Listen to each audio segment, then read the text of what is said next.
He had one rule after his wife died: never stop for anyone. Keep driving, keep your head down, keep Sophie fed and safe, and get home before the highways turned mean. He followed that rule for 5 years without breaking it once. Then came the storm. Then came the woman standing alone on the shoulder of the highway, soaking wet, shoulders squared against the wind like she was daring it to knock her down. And when Mason Cole finally looked at her face clearly, really looked, the coffee thermos slipped from his hand and hit the floorboard.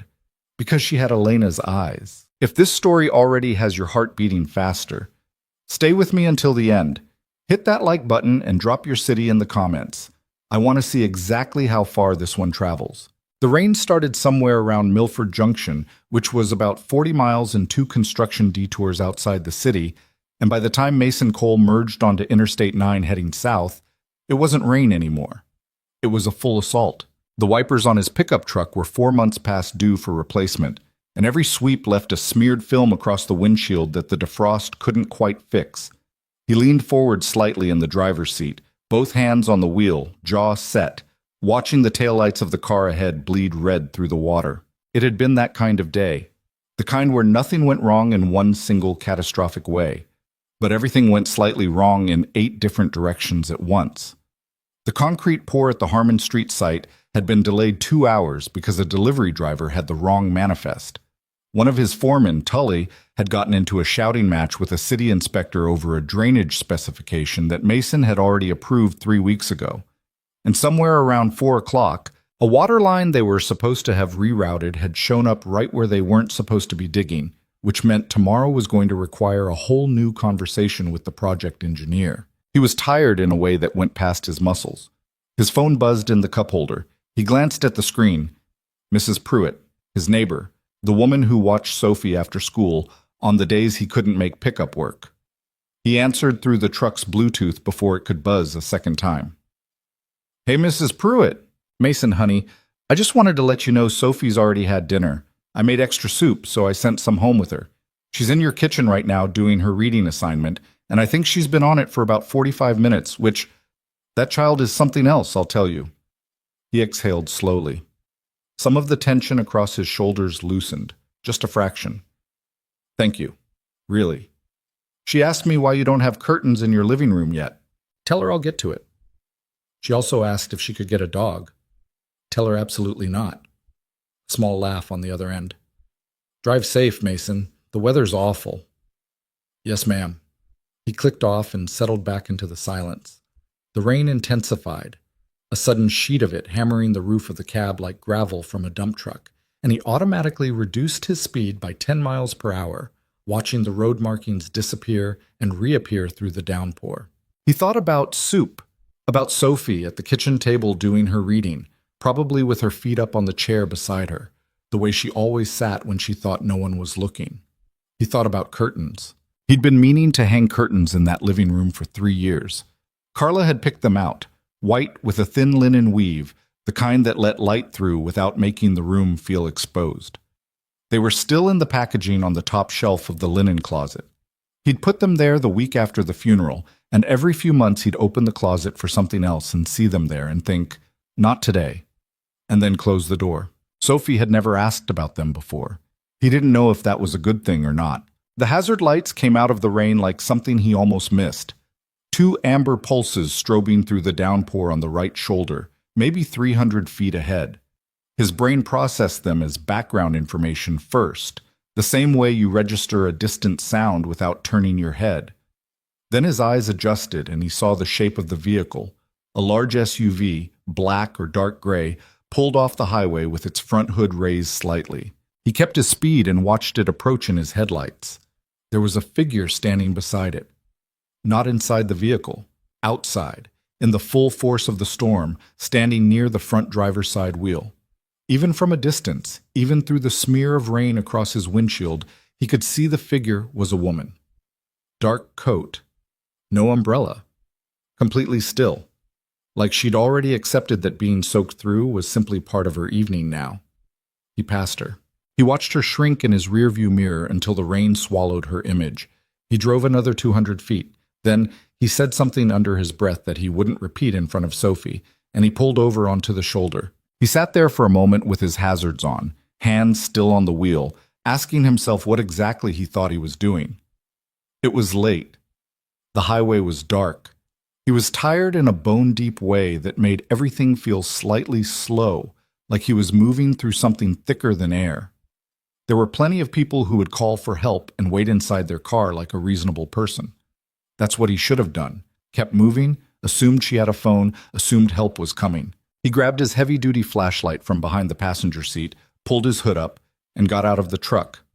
The rain hit him like someone had upended a bucket the second he stepped out. In the 10 seconds it took him to jog back along the shoulder to the stranded SUV, the back of his collar was already soaked through, and the rain was coming in cold enough that he could feel it in his teeth. The woman didn't flinch when he came around the front of the vehicle. She just turned and looked at him with an expression that was somewhere between careful and exhausted. The look of someone who had already run through several scenarios in her head and was now accepting input from outside. She was in her early 30s, maybe 30, and even soaking wet in the storm-blasted dark. There was something immediately composed about her. The coat she was wearing was expensive. Not that Mason knew anything much about women's fashion, but he could tell quality from construction. And that coat had been made by someone who knew what they were doing. Her hair was plastered against her face and neck. She was holding her phone in one hand like she'd been mid-call. "Do you know what's wrong with it?" he asked, tilting his flashlight beam toward the engine compartment. She shook her head. The temperature gauge went into the red about 2 miles back, then the dashboard lit up and it pulled itself to the right. Did it actually pull itself, or did it just feel like it? She paused. Good question. Felt like it. He lifted the hood and shone the light in. The steam told him what he needed to know before anything else did. He could see the coolant reservoir cap, and even from a distance he could smell the faint sweetness of antifreeze burning off something hot. Overheated, he said. Probably a coolant line. Could be the radiator cap seal. Could be a hose gave out. He moved the beam carefully along the accessible parts of the engine block, looking for the source. Either way, you don't want to drive it right now. Anything you push through an overheated engine in this state, you're risking a cracked block. Is that as expensive as it sounds? More. She almost smiled at that. Not a real smile. More like the ghost of one. The involuntary twitch you get when something lands dryly in the middle of a bad situation. Mason found the source after another 30 seconds. A coolant hose running from the reservoir to the upper radiator had worked loose from its clamp, probably from vibration over time, and the steam was pouring off the top of the engine block in a thin, continuous stream. It wasn't catastrophic. It was the kind of thing that starts as a small problem and becomes a big one if you keep driving into it. He straightened up and looked at her. I've got a hose clamp set in my truck. Might be able to make a temporary fix, enough to get you to an exit, but the hose itself will need replacing properly. He paused. Do you want me to try? She looked at him for a beat. In the flashing amber of the hazards, her eyes were dark. Not unreadable, exactly, but the kind of eyes that were in the habit of not giving too much away. Yes, she said. Please. Okay, stay back from the engine, so it's still hot. He jogged back to his truck. It took him about 20 minutes in total, 12 to do the actual repair, and another 8 dealing with the rain making everything slippery and the clamp set being buried under his spare work gloves and a bungee cord collection that had been accumulating since about 2019. She didn't hover over him while he worked, which he appreciated. She stood back near the passenger side, out of the worst of the downpour where the vehicle gave her a sliver of shelter, and she was on her phone for part of it. He could hear her speaking in a low, very precise voice to someone, something about rescheduling and a car service. When he finally stood back up and wiped his hands on a rag from his toolbox, the engine temperature had come down and the hose was holding. It's not a permanent fix, he said. The hose is stressed and that clamp isn't the right size. You want to get it to a shop tomorrow. I understand. She had ended her call and was watching him now. Thank you. I genuinely wasn't sure what was going to happen out here. You were standing in the rain instead of sitting in the car, he said. It came out more like a question than he meant it to. She glanced at the SUV. The heat from the engine was coming through the firewall. It was uncomfortably warm inside. A beat. Also, my driver took the car service vehicle to pick up my assistant's mother from the airport earlier, and he's 40 minutes away, so I was calculating whether the rain or the heat was the worse option. Mason looked at her. Your driver, he said. Yes. So you were just standing out here by yourself? I had my phone. In a storm, on a highway, in the dark. I'm aware of where I was, she said, and there was a note in her voice that wasn't quite sharp, more like a quiet correction, the way a person speaks when they're used to people underestimating their ability to handle things. He nodded. Sorry, I just meant that was a bad situation. It was. She paused, and something in her posture shifted, a fraction of the composure letting go. It was a very bad situation, and I appreciate you stopping. Most people didn't. Yeah. He looked back at the highway, the headlights sweeping past without slowing. People get cautious. You didn't. He didn't have a good answer for that, so he didn't offer one.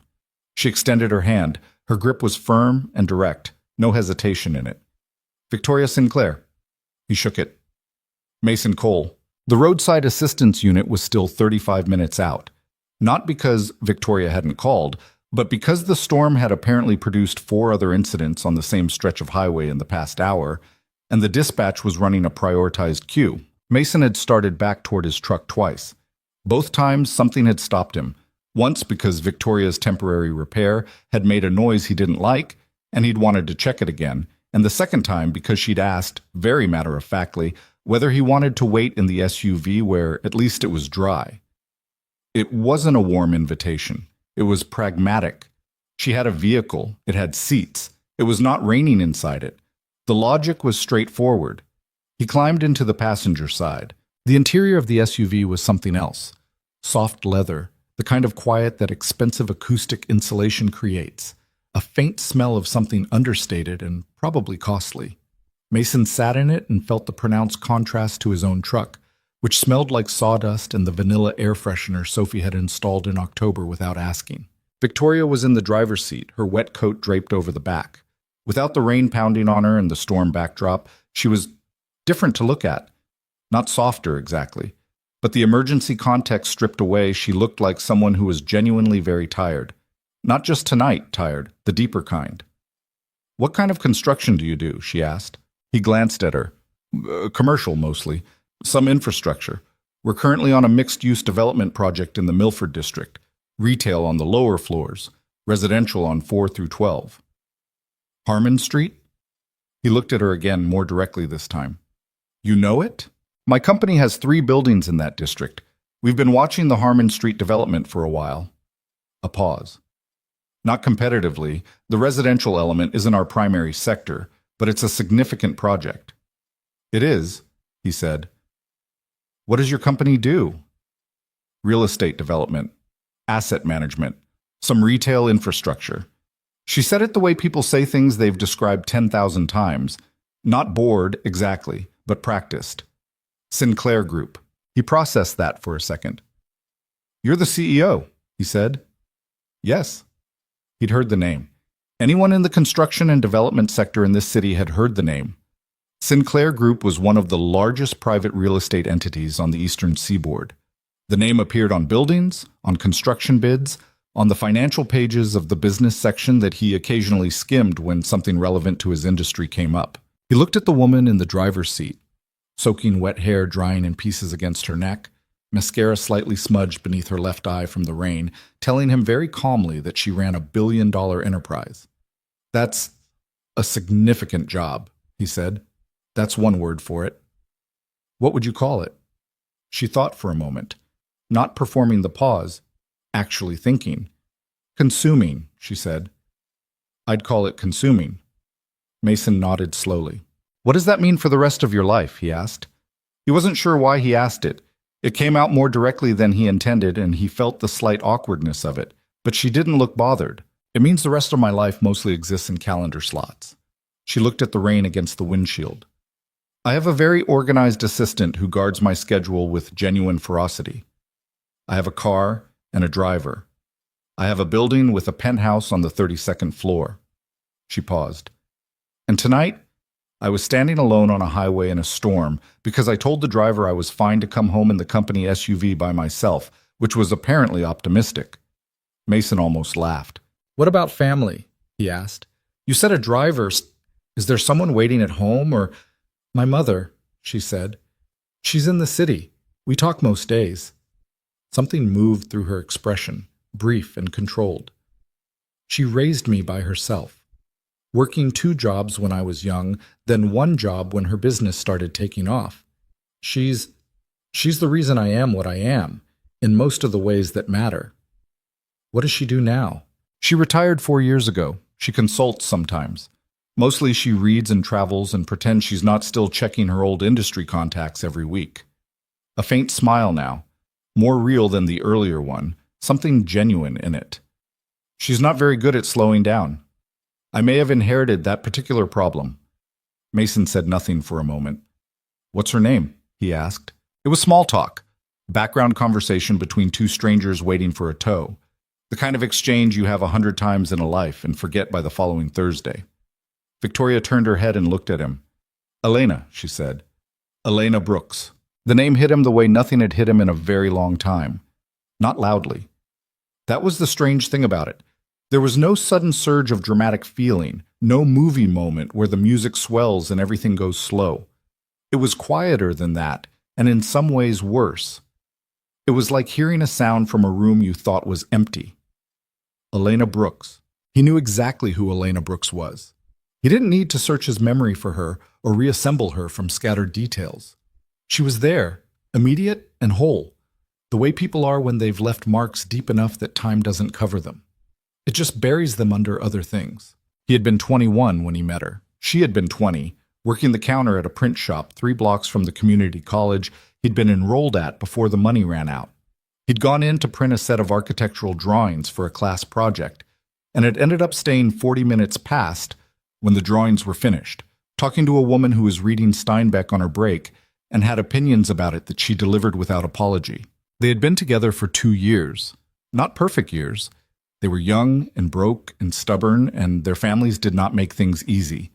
But the kind of years that leave a permanent watermark on a person, the kind that become the measuring line. Then she was gone. One conversation in a parking lot behind a grocery store, her face set in a way he'd never seen it before, and she'd told him she was leaving, that it wasn't working, that they wanted different things.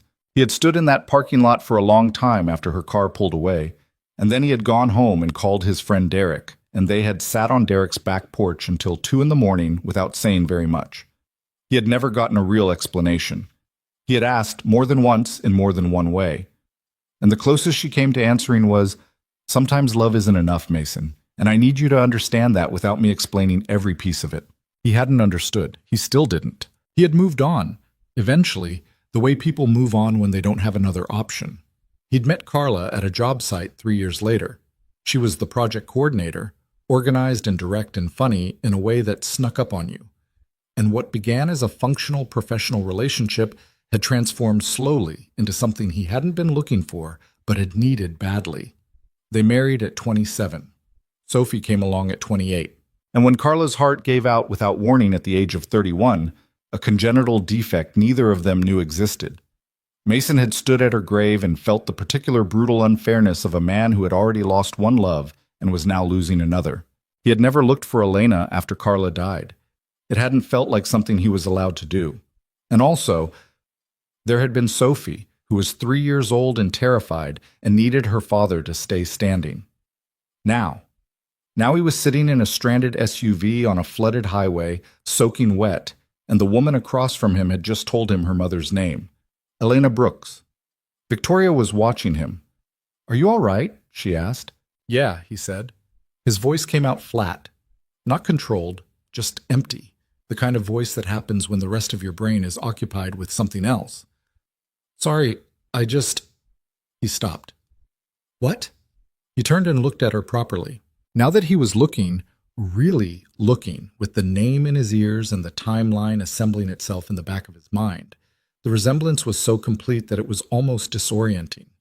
Victoria was taller than he remembered Elena being, and her bearing was different, the posture of someone accustomed to boardrooms rather than print shop counters. But the structure of her face, the particular shape of her eyes, the way they held attention, the small unconscious tilt of her head when she was thinking.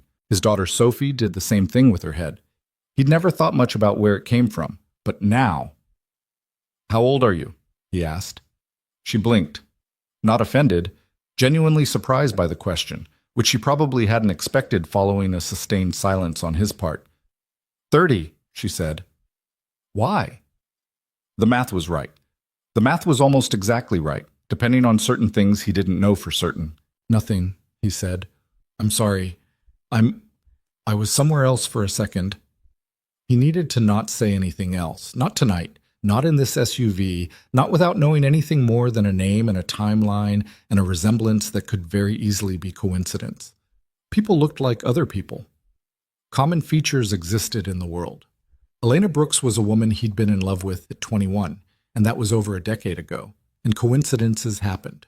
He pressed his palms flat against his thighs and looked at the rain against the windshield.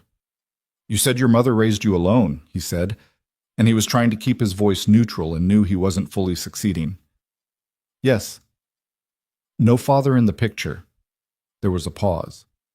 No, Victoria said carefully. Not in my life. My mother didn't talk about that much. I learned not to push it. A beat. Is there a reason you're asking? He shook his head. No, he said. No reason. The lie sat between them in the warm air of the SUV, and he was aware of it the way you're aware of a sound you're pretending not to hear. The roadside assistance truck arrived at 9:47 p.m.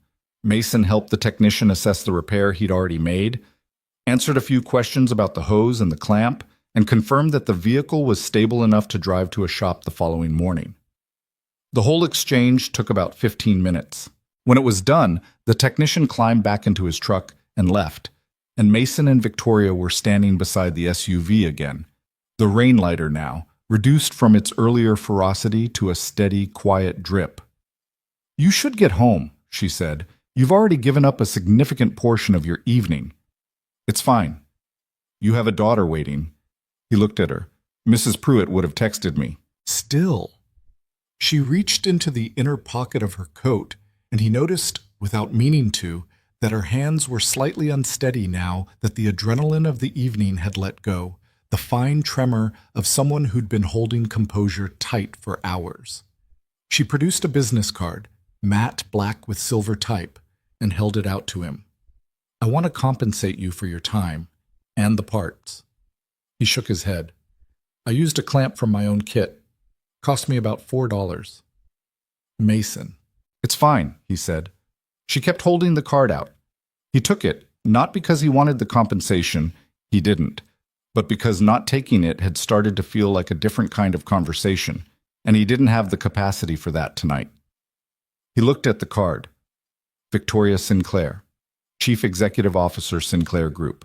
A phone number, an email, the corporate address downtown. I should probably have your number in return, she said, in case the shop has questions about what you did to the hose.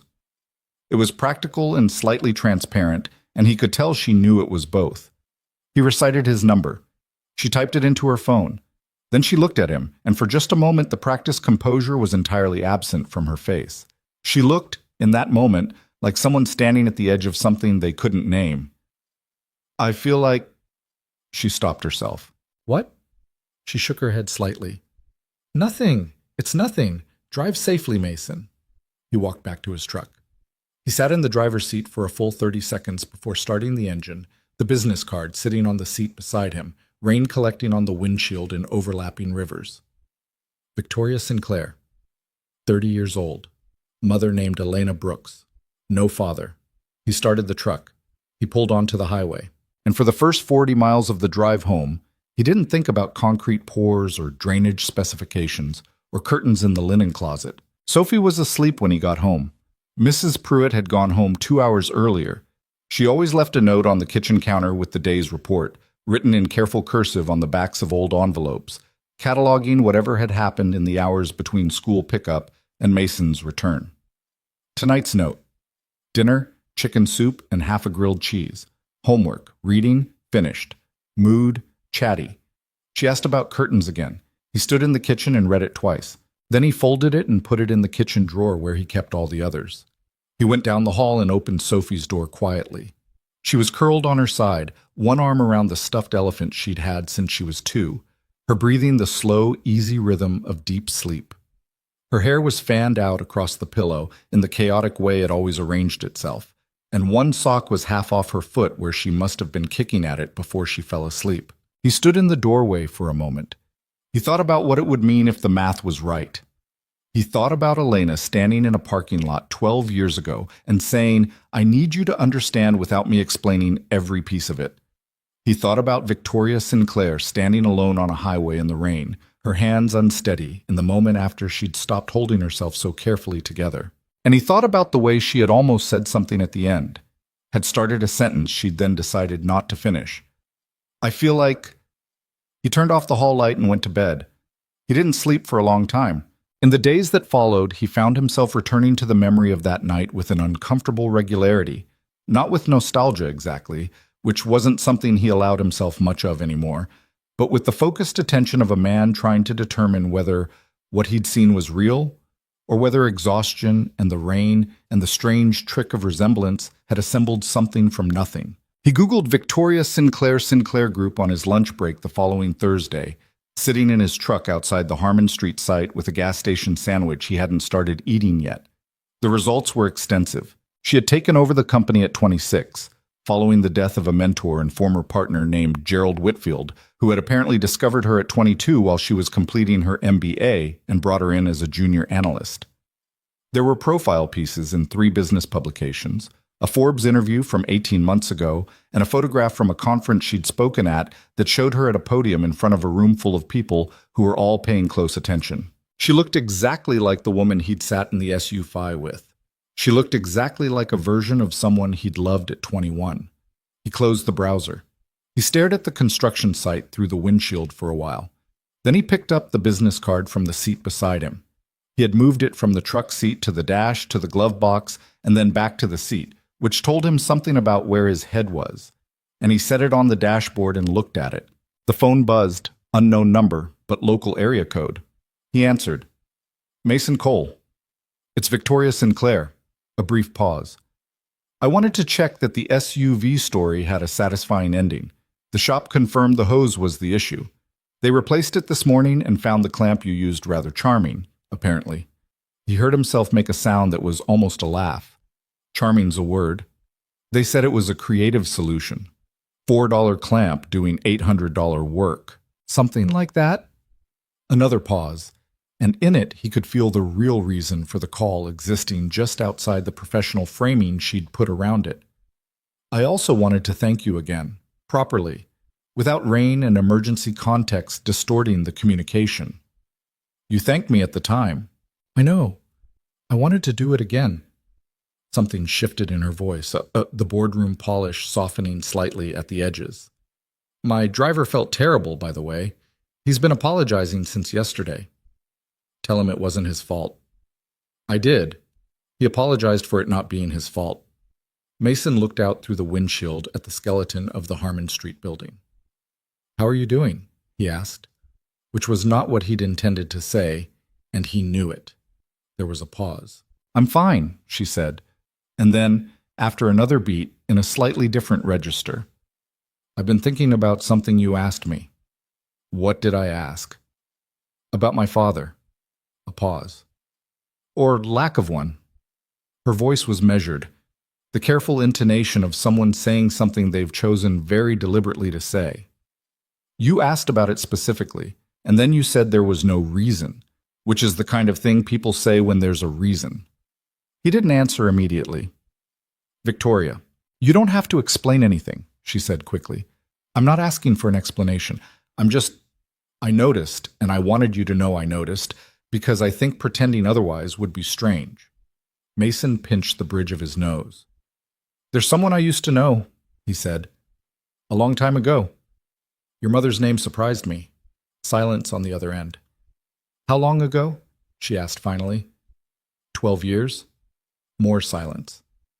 "I see," she said, and in the careful neutrality of those 2 words, he could hear 100 questions she wasn't asking, arranged in a queue she'd built the moment he spoke. "I don't want to make assumptions," he said, "and I don't want to... I could be wrong about this entire thing. The name could be a coincidence." "Yes," she said. "It could." Neither of them said what the other option was. Can I ask you something? She said. Yes. The night on the highway, when you looked at me, before the repair, you stopped moving for a second. He remembered. The flashlight beam. Her face in the amber of the hazards. I noticed that, she said. Yeah. What did you see? He exhaled slowly, one long breath. Someone I thought I'd stopped looking for, he said. The silence that followed was long enough that he wondered for a moment if the call had dropped. Then she said very quietly, I think we need to talk, not on the phone. Yeah, he said.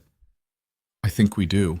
The coffee shop Victoria had suggested was on Clement Street, 2 blocks west of the financial district, not the kind of place where people from her world usually met, which Mason suspected was the point. It was narrow and slightly worn at the edges, the kind of establishment that had survived 3 rounds of neighborhood gentrification by being too stubborn and too good to be displaced. The chairs didn't match. The menu was written on a chalkboard that hadn't been fully erased in what looked like several years. It smelled like roasted beans and old wood and something baked that morning. Mason arrived 7 minutes early and ordered a black coffee he didn't particularly want, and sat at a corner table where he could see both the door and the street window. Old habit. Not a paranoid one, just the orientation of a man who spent his days on job sites where you learned quickly to always know what was behind you and what was coming toward you.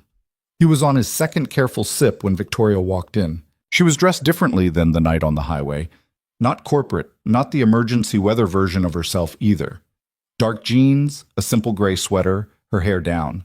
She looked younger and also more unguarded, which probably wasn't accidental. She scanned the room once, found him immediately, and crossed toward his table with the same contained, purposeful walk he remembered from the SUV. She sat down across from him without the small social ceremony most people deploy.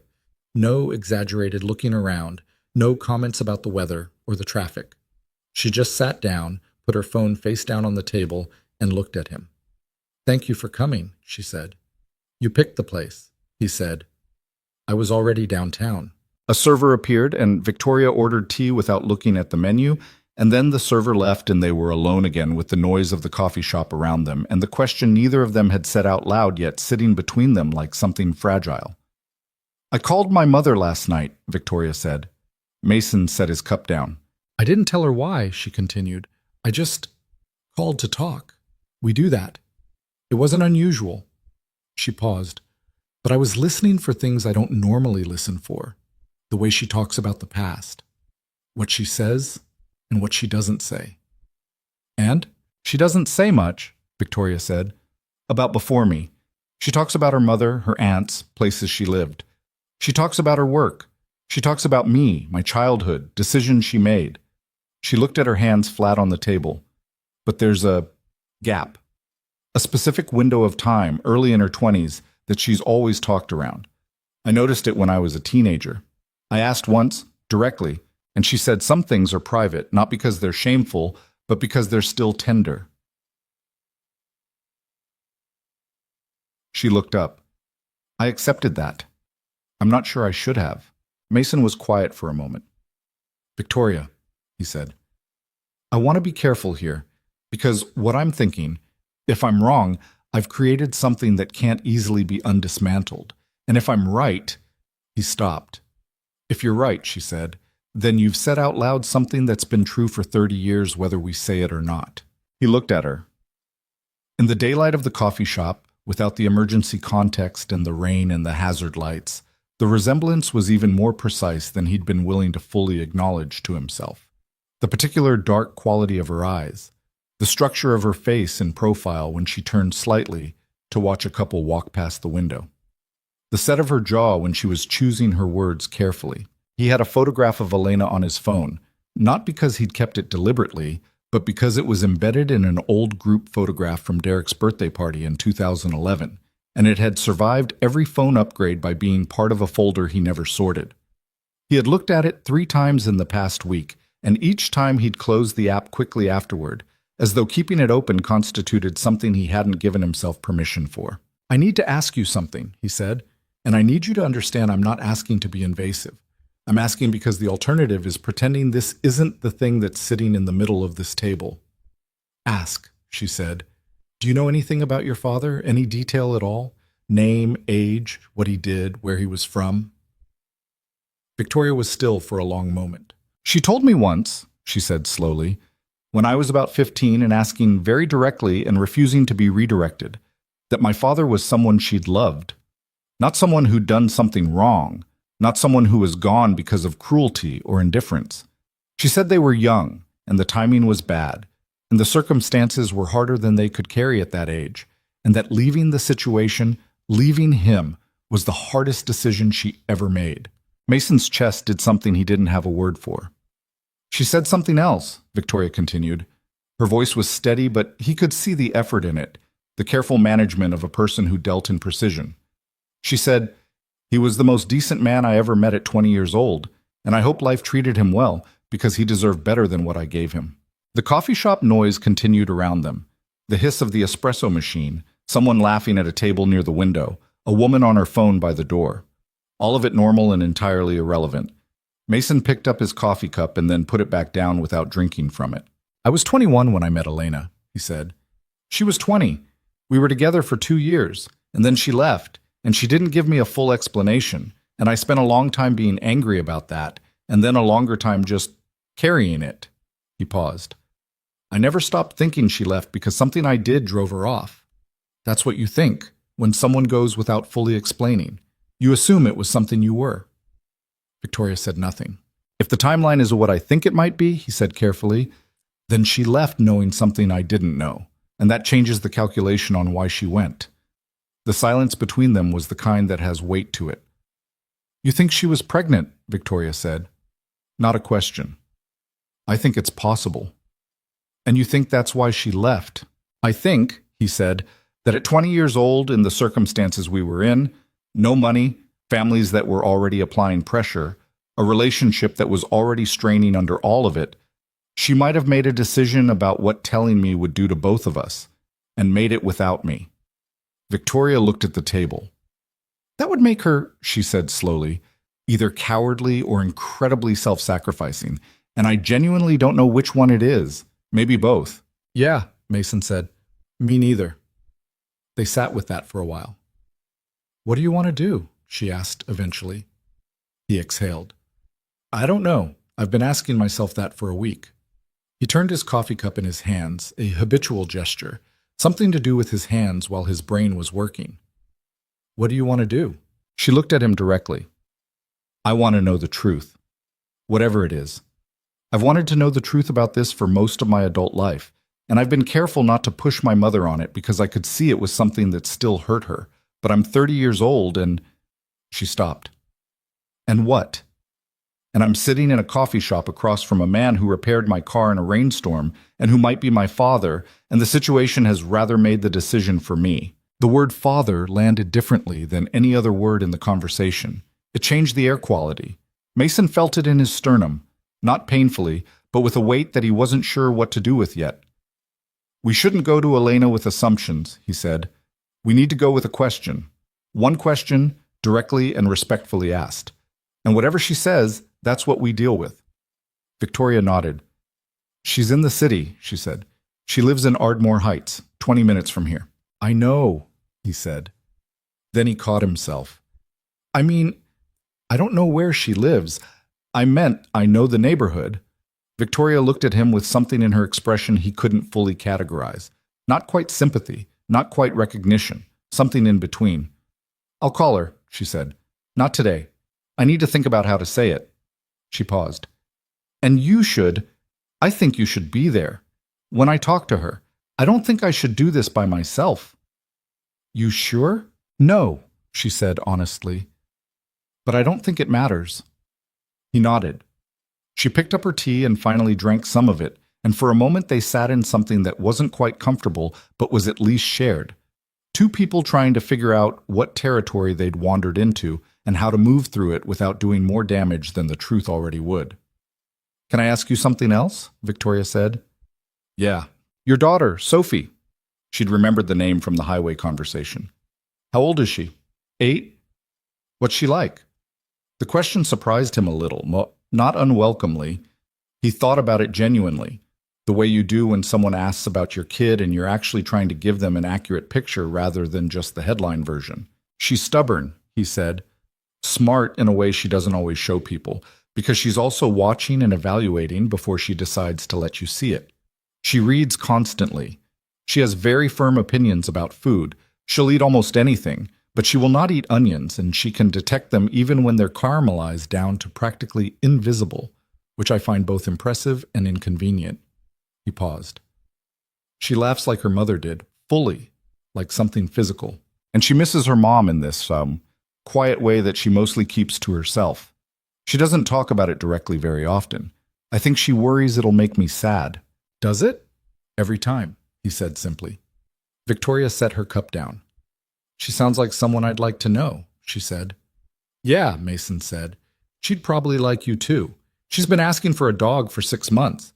She'd probably feel like anyone who listened to that argument deserved respect. Victoria almost laughed. A real one, brief and surprised. It was the first genuinely easy moment either of them had managed in the past 40 minutes, and they both seemed to notice it at the same time. And then they both looked away. The server came by and refilled Mason's coffee without being asked, which was the kind of small, efficient kindness that he appreciated more than he used to. He thanked her. She smiled and moved on. I have a meeting at 2, Victoria said, not looking at her phone, which told him she was tracking time internally. I need to leave in about 20 minutes. That's fine. I'll call you when I've figured out what to say to her. She paused. It might take a few days. I don't want to do it wrong. I know. Take whatever time you need. She picked up her phone from the table and stood, and then paused with that particular quality of someone who has something left to say and is deciding whether to say it. Mason. He looked up. I want to be clear that I'm not looking for something dramatic. I'm not looking for a revelation that fixes anything or explains everything. I'm 30 years old and I have a life and a company and a mother I love, and whatever the truth is, it doesn't undo any of that. She met his eyes steadily. But I think you have a right to know, and I think I do too. And whatever comes after that, we figure it out like adults. He held her gaze. That's fair, he said. She nodded once and left. He sat in the coffee shop for another 20 minutes, drinking the coffee he'd had refilled, watching the street through the window. The city moved past in its usual purposeful rush, people who knew exactly where they were going and why, and he sat still in the middle of it trying to hold the shape of what the past week had become. He thought about Elena's voice in a parking lot 12 years ago. I need you to understand without me explaining every piece of it. He thought about what understanding might cost now that it was finally available. He didn't have an answer. He just paid the check and went back to work. The call came on a Tuesday, 8 days later. He was on the Harmon Street site when his phone buzzed, standing on the 5th floor with a hard hat and a set of revised drawings that the structural engineer had sent over that morning, which had required about 3 hours of his morning to reconcile with what was already built. He was in the middle of explaining something to Tully about load-bearing specifications when the screen showed Victoria's name. He held up a finger to Tully and stepped back from the noise. Hey, he said. She'll see you Thursday afternoon. Victoria's voice was even, but there was something compressed in it, the way a voice sounds when it's carrying more than the words. At her house. 4 o'clock. She knows you're coming. He stood very still against the exposed concrete of the 5th floor. You told her. I told her I'd met someone who knew her from a long time ago and that we both needed to talk to her. A brief pause. She didn't say anything for almost a minute. Then she said okay. Then she said she'd make coffee. How did she sound? The pause was longer this time. Scared, Victoria said. She sounded scared.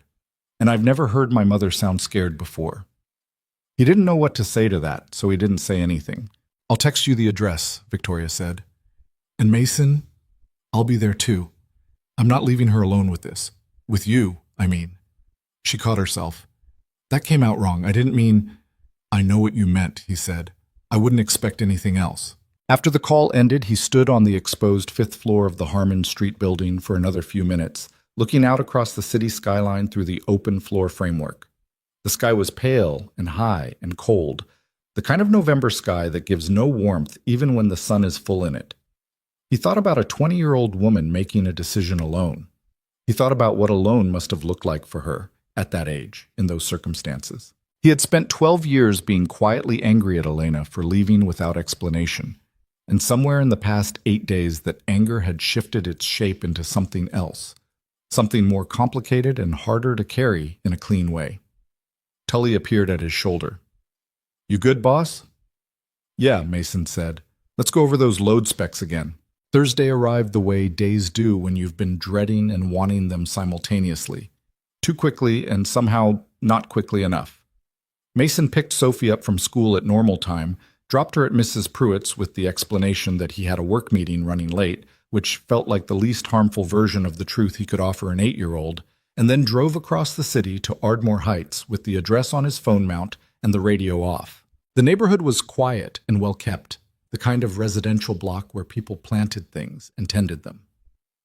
Elena's house was a craftsman-style property with a deep front porch and 2 large oaks in the yard that were still holding their last leaves in the November cold.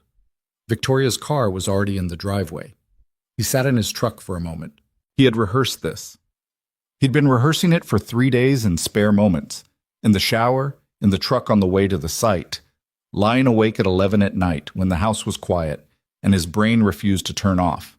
He'd assembled and disassembled what he wanted to say, tried to find the tone that was honest without being an accusation, direct without being an assault. Every version he'd rehearsed dissolved when he got out of the truck and walked up the porch steps. Victoria opened the door before he knocked. She was pale in a way she hadn't been in the coffee shop, the particular pallor of someone who'd been up the previous night and was running on something other than sleep. "She's in the kitchen," she said quietly. He stepped inside. The house was warm and ordered, books on every flat surface that wasn't functionally occupied, framed prints on the walls, not expensive art, just images that meant something to someone. A reading chair by the front window with a lamp and a folded blanket beside it. The house of a person who lived in it rather than decorated it. He followed Victoria through to the kitchen. Elena was standing at the counter with her back to them when they walked in. She was facing the window over the sink, one hand on the countertop, and when she heard them, she turned. 12 years. She was different. 42 now, where she'd been 30 when he'd last seen her, and that was visible in the way it always is, not as damage, but as accumulation. The lines at the corners of her eyes, the gray that had come in at her temples, and which she hadn't colored out, the weight of someone who had lived a full, complicated life between then and now, and showed it without apology. But she was immediately, unmistakably Elena. She looked at him the way someone looks when they've been bracing for a thing, and it still manages to be harder than they prepared for. "Mason," she said. "Elena," he said. They stood there for a moment with Victoria slightly behind him and the kitchen between them and 12 years of accumulated silence on both sides. "You should sit down," Elena said finally. "Both of you. I made coffee." He pulled out a chair and sat. Victoria sat beside him. Elena poured 3 cups with hands that were not entirely steady and brought them to the table and then sat across from them both. And there was something almost unbearably ordinary about it. 3 adults at a kitchen table in the late afternoon with coffee cups in front of them. "I've been thinking about this conversation for 30 years, Elena said. Her voice was quiet and level, and he could hear the effort in the levelness. "And I still don't have a speech prepared, which probably says something about what I was hoping would happen, on some level, which is not something I'm proud of." "You don't need a speech," Victoria said. Her voice was gentle but tight. "You just need to tell the truth." Elena looked at her daughter, and then she looked at Mason. And in the way she looked at him, the combination of guilt and grief and something that might have been relief and something else that had no clean name, he understood that the question he'd been carrying for the past week wasn't actually a question anymore. "You were pregnant when you left," he said. Not an accusation, just the thing that needed to be said. Elena's throat moved. "Yes," she said. The words sat on the table between all 3 of them. Victoria made a small sound that wasn't quite a word, a breath leaving her body in a specific way. "Why?" Mason asked. Still quiet, still steady. He was using everything he had to stay steady, and he could feel it costing him. "Because I was 20 years old and terrified," Elena said. "Because your family was already threatening to cut you off if you didn't end the relationship, and mine were telling me I was ruining both our lives, and we were fighting every week about money and the future and things we didn't have answers to. She pressed her hands flat against the table, and I stood there with a test in my hand thinking that if I told you, you would stay. That's what you would have done. You would have stayed, and you would have built something on top of a foundation that was already cracking, and you would have quietly resented it by 30, and I would have quietly resented the resentment, and we would have made something broken together. You don't know that, Mason said. No, she said. I don't, you're right, I don't know that. She looked at him directly. But I was 20, and that was the calculation I made. And I was wrong, maybe, probably. But I was 20 and I made it, and then I had to live with it. Victoria's voice, when she spoke, was measured in the way that takes significant work. You could have told me, at some point, when I was older, when I was asking. I know, Elena said. I asked you directly at 15, and again at 19. And you said, I know what I said. Elena's voice cracked slightly at the seam. Victoria, I know. I have replayed those conversations more times than I can count. And I don't have an answer that will make it make sense, because the longer I kept it, the harder it became to find a way in. And I kept thinking, when you're older, when things are more settled, when the timing is... She stopped. There is no right timing for a thing like this. That's what I finally understood about 5 years ago. And by then I had kept it so long that saying it felt like it would break something I was terrified to break. Mason looked at his coffee cup. He was sorting through a complicated arrangement of feelings. The old anger that had been sitting quietly under everything for a decade, now rising and then settling back as something more like grief when he looked at the woman across from him, who was not the person he'd built the anger toward in his imagination. The person across from him was a woman who had made a decision at 20 that she'd been carrying ever since, and whatever she deserved for it, she had clearly not been spared the weight of it. Elena, he said. She looked at him. Did you, after you left, did you want to contact me at any point? Her eyes filled. She held them steady through what looked like effort. I almost did, she said. When I found out my mother was sick, I almost called. When Victoria started walking, I almost sent a photograph. She paused. And when Carla died, I saw the notice. A mutual friend forwarded it to me, and I picked up the phone and put it back down probably 6 times in a week, because what would I have said? And what would it have done to you and Sophie? Carla died? Victoria said. She looked at Mason. Your wife, 5 years ago, he said. Sophie was 3. Victoria absorbed that quietly. Elena wiped her eyes with the back of one hand in a quick, unelegant gesture. The kitchen was very quiet except for the small sounds of the house, the heat system ticking, something outside, the distant minor percussion of a neighborhood afternoon. I'm not asking you to fix anything, Mason said, finally, slowly. I'm 32 years old, and I'm not looking for someone to blame for the past. I've got enough going on without building a case. He looked up. But I have a daughter who lost her mother, and she has been missing something specific in her life since she was 3 years old. And I've been going through this by myself, and... He stopped, restarted. I don't know what any of this becomes, but I need to know if we're capable of being honest with each other now, because that's the only ground anything can actually stand on. Elena looked at him for a long moment. Then she looked at Victoria. Victoria looked at her mother with an expression that held too many things at once to name cleanly. Hurt and love and anger and the complicated grace of a person who has absorbed a blow and is deciding whether to stand back up. Yeah, Victoria said quietly. That's what I need too. Elena pressed her hands together. I can do that, she said. I can try.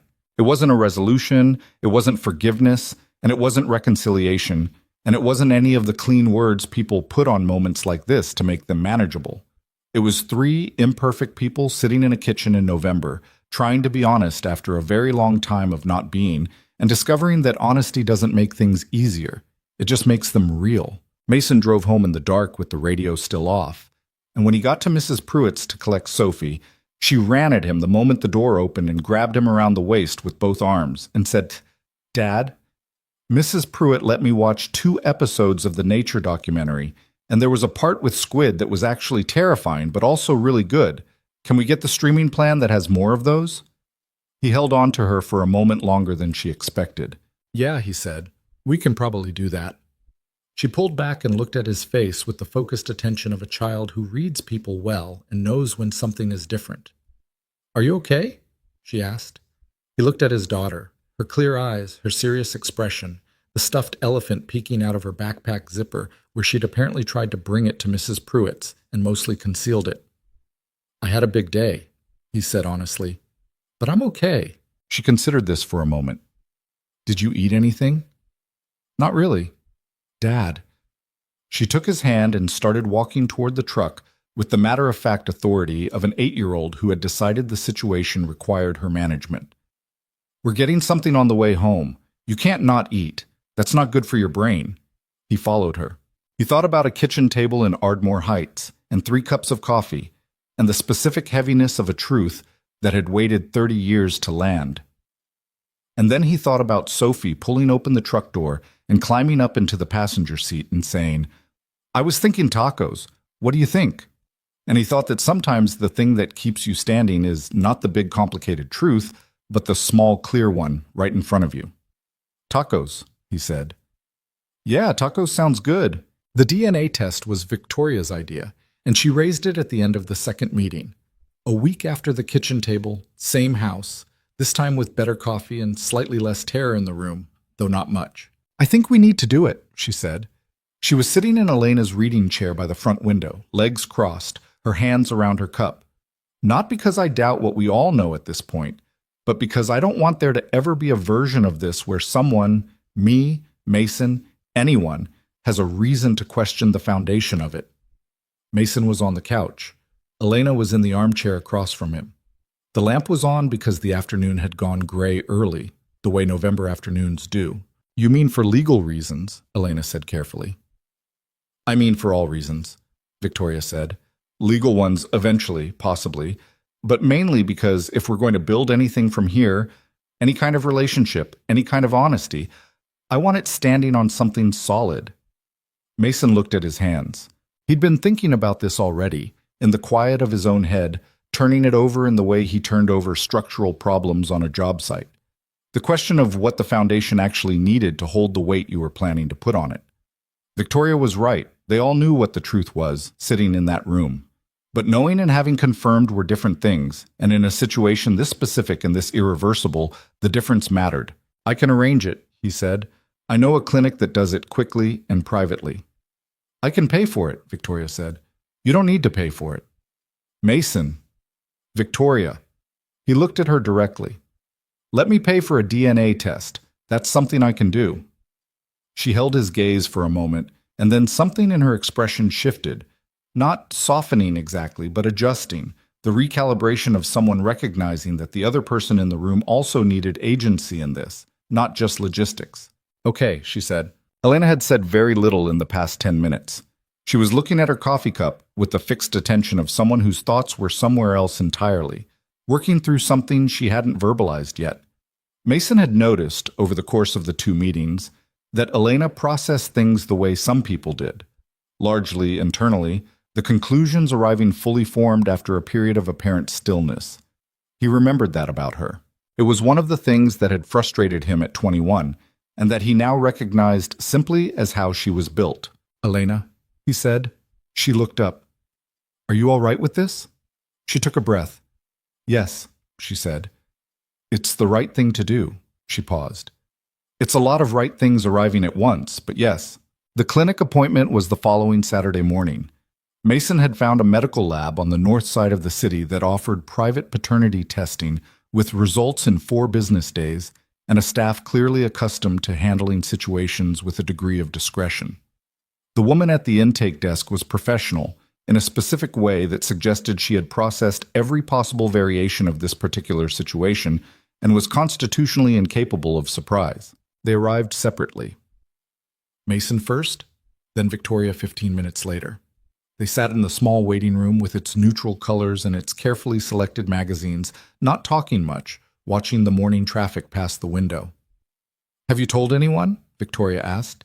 She was looking at a magazine she wasn't reading. "No," Mason said. "My friend Derek knows I've been distracted. He's asked twice. I haven't—" He paused. I haven't told Sophie anything. What will you tell her? After. He thought about it.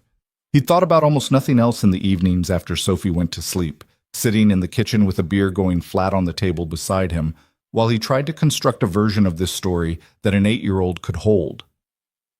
The truth, he said. A version of it she can understand. That her dad has a daughter he didn't know about, and now he does. And that's a good thing. He paused. She won't have the full context for a while, but I won't lie to her. Victoria was quiet. Are you nervous? She asked. About the test? About any of it. He considered the honest answer, which was more complicated than a simple yes or no. I'm not nervous about the result, he said. We know what the result is. I'm nervous about what comes after, what it means, what it looks like when we try to build something out of this, when none of us knows how. He looked at the window. I've been a single parent for 5 years, and I've gotten reasonably good at figuring things out as I go. But this is a different category of figuring out. A nurse appeared at the door and called his name. The process itself was brief and clinical. A cheek swab, a form, a barcode on a small tube. Simple in execution for something so weighted in implication. Victoria's appointment followed immediately after, and when they reconvened in the waiting room to leave, they stood for a moment on the sidewalk outside in the cold morning air. 4 business days, she said. 4 business days, he agreed.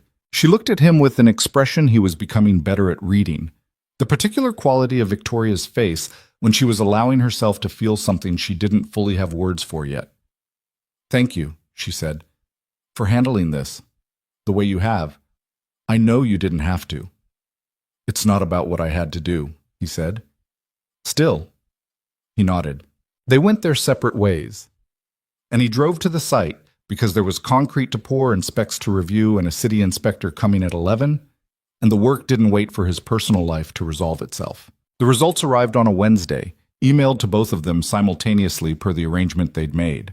Mason was at his desk in the small site office at the Harmon Street building when his phone showed the notification, a message from the lab with a secure link and a 4-digit access code.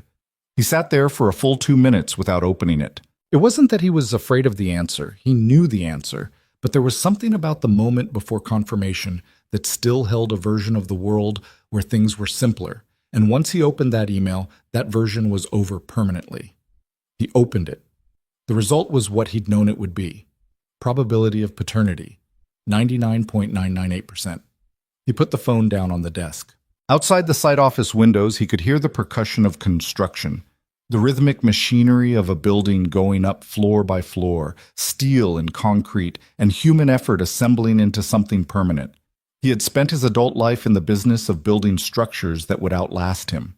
Foundations dug into the earth, load-bearing walls, the careful mathematics of what could hold weight and what couldn't. He picked up his phone and called Victoria. She answered on the second ring. I saw it, she said. Her voice was very quiet. Yeah. Silence for a moment. Not uncomfortable. The kind of silence that sits between two people when there's too much to say and they're both taking a second to let the real thing land before they try to put words on it. I don't know what I was expecting to feel, she said. I knew. We both knew, and I still... She stopped. Started again. It's different when it's confirmed. It's different when it's a number on a document. I know. Are you okay? Nobody had asked him that in a while. Not about something this specific. I think so, he said carefully. I need a little time to sit with it, but yeah, I think so. Another pause. I called my mother, Victoria said. She cried. Not falling apart crying, just... She cried quietly for a few minutes, and then she said she was sorry. And I said, I know. A beat. I don't know what the sorry covers exactly. I don't know if it covers everything or just the part she can see from where she's standing, but I said I know, and I meant it, and I think that's where we are. That's somewhere, Mason said. It's somewhere, she agreed. He told Tully he was taking an early lunch and walked 3 blocks to a small park he'd eaten in before, a pocket of green between 2 office buildings that the city had somehow preserved, and he sat on a bench with his coat collar up against the cold and let himself think about it fully for the first time. He had a daughter. Not Sophie. Sophie had been his for 8 years, bone and marrow, the whole purpose of his daily architecture. But now there was also Victoria, 30 years old, CEO of a real estate company, composed and careful and lonely in a way she managed with exceptional skill, standing alone on a highway in the rain, looking at him with her mother's eyes. He was not naive enough to think that a document changed their relationship instantly, that 30 years of separate life could be bridged by a percentage and a conversation. This was not a movie. Victoria didn't need a father in the way Sophie needed one. She was a grown woman with her own structure, her own history, her own competence. She wasn't looking for rescue. But she had spent 30 years without a father's name to put to the space her mother had kept carefully empty, and there was something in that, something about being seen and claimed and real to another person, that mattered regardless of age. He thought about that for a while. Then he went back to work. The dinner was Elena's idea. She called Mason directly, not through Victoria, not with 3 layers of careful framing, just called him on a Friday evening and said, "I'd like to cook dinner for the 3 of us. Saturday, if you're free, at my house." And then after a pause, "You could bring Sophie if that feels right. She doesn't need to know everything, but I'd like to meet her."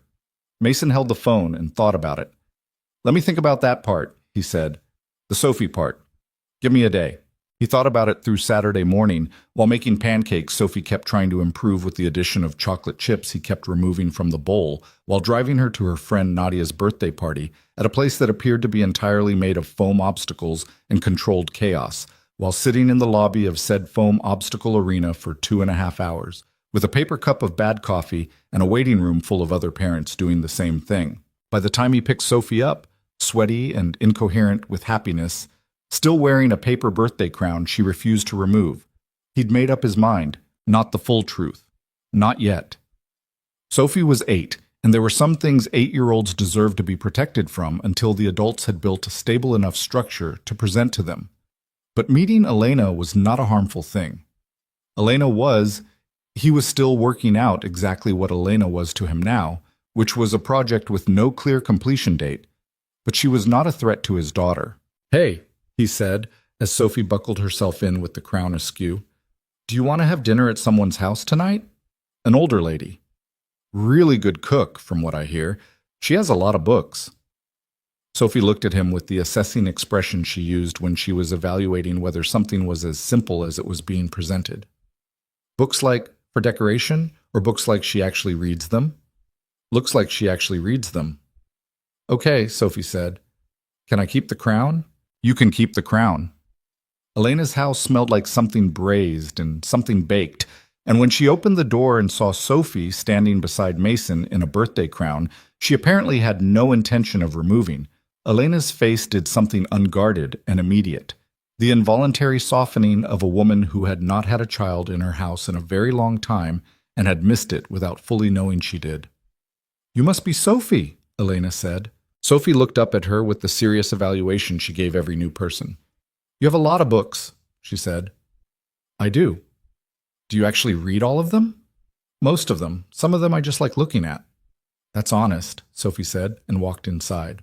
Mason met Elena's eyes over Sophie's head, and for a brief, strange moment there was something almost like ease between them.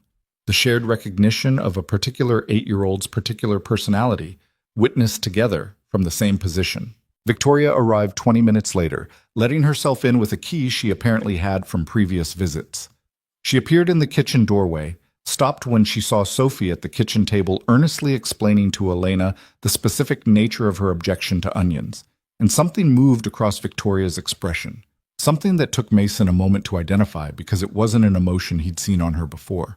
It was tenderness, simple and unguarded and not performing itself. She caught Mason's eye, and he could see her recalibrating, adjusting, reapplying the composure she usually wore.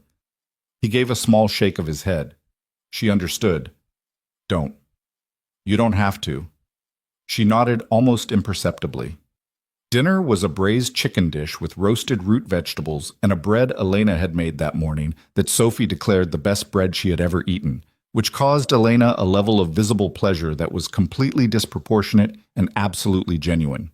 The conversation was careful at times and easy at others. Victoria and Elena talked about a trip Elena was planning to take in the spring.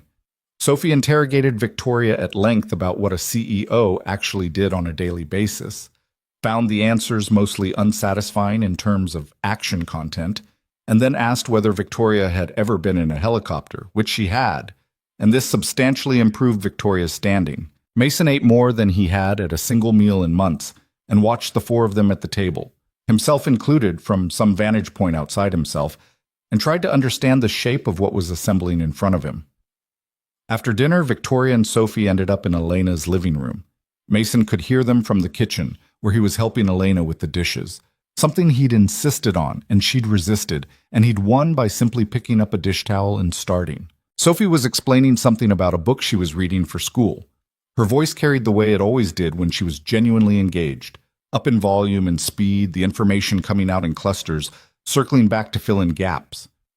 Victoria was asking questions, real ones, not the performed interest of an adult managing a child's monologue, but actual questions, the kind that came from actual curiosity.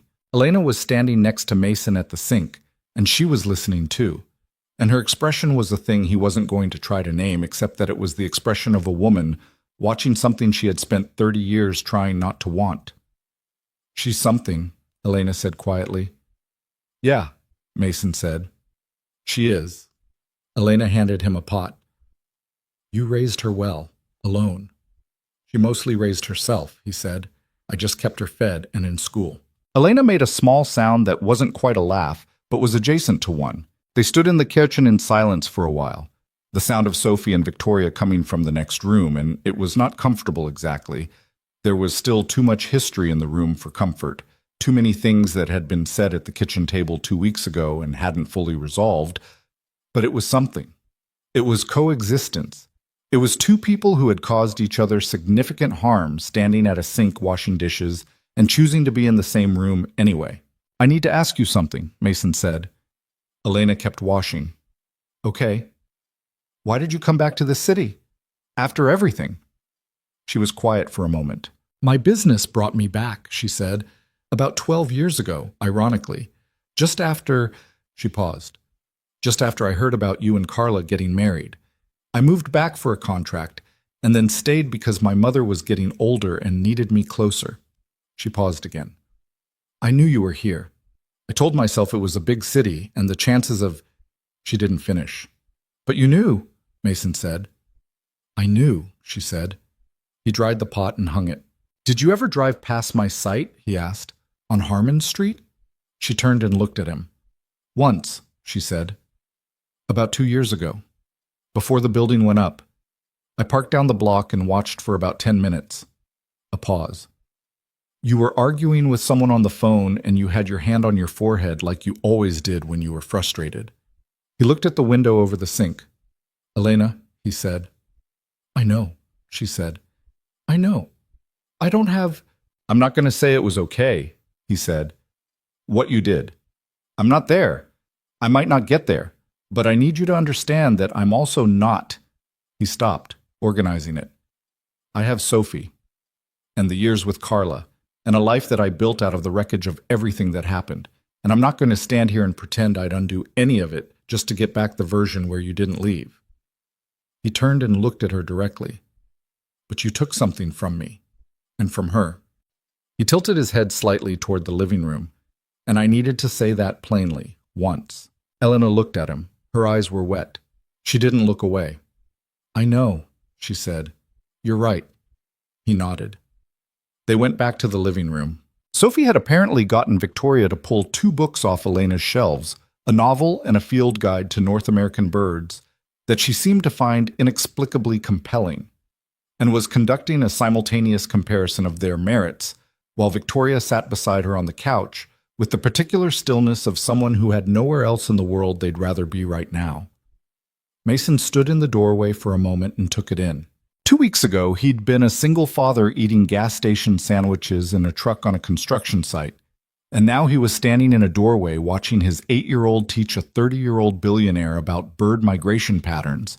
And somewhere underneath all the complexity and the grief and the unfinished business, there was something that felt not like happiness exactly. It wasn't clean enough for that, but like the thing that exists just before happiness. When the light changes and the room feels different, and you don't know yet what's coming, but you can tell it's coming. He went and sat down. Sophie handed him the field guide without looking up from her conversation with Victoria. "You should look at the woodpeckers," she said. "Page 47. They're really interesting, and I think you'd like them." He opened the book to page 47. He did not particularly care about woodpeckers, but he looked at them anyway, because sometimes the measure of how much things have changed is that you find yourself doing something small and specific and completely ordinary, and it doesn't feel ordinary at all. It was almost 9 o'clock by the time Mason stood and said that Sophie needed to get home and into bed, which Sophie disputed on the grounds that it was a Saturday, which he acknowledged, and then held his position on anyway.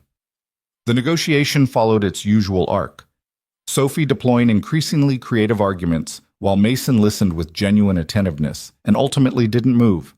And by the end of it, Elena was watching with an expression she hadn't bothered to conceal, the specific fascination of someone seeing a dynamic they recognized from a long way off. At the door, Sophie turned and hugged Elena.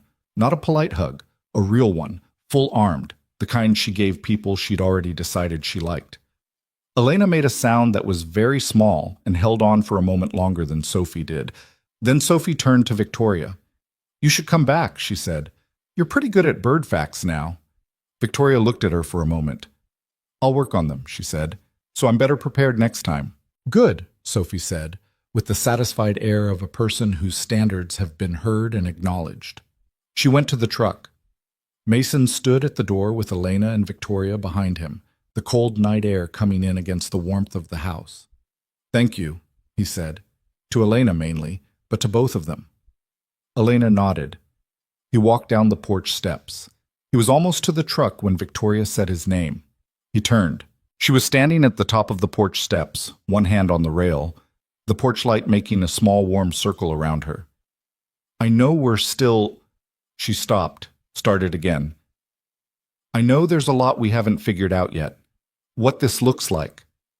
What to call things. All of it." She met his eyes steadily. "But I wanted to say, I'm glad you stopped that night, on the highway. I've been thinking about it. You didn't have to, and I'm glad you did." He looked at her. In the porch light, the resemblance was still there. It would always be there. But he was beginning to see past it, or maybe through it, to the person who was her own thing entirely.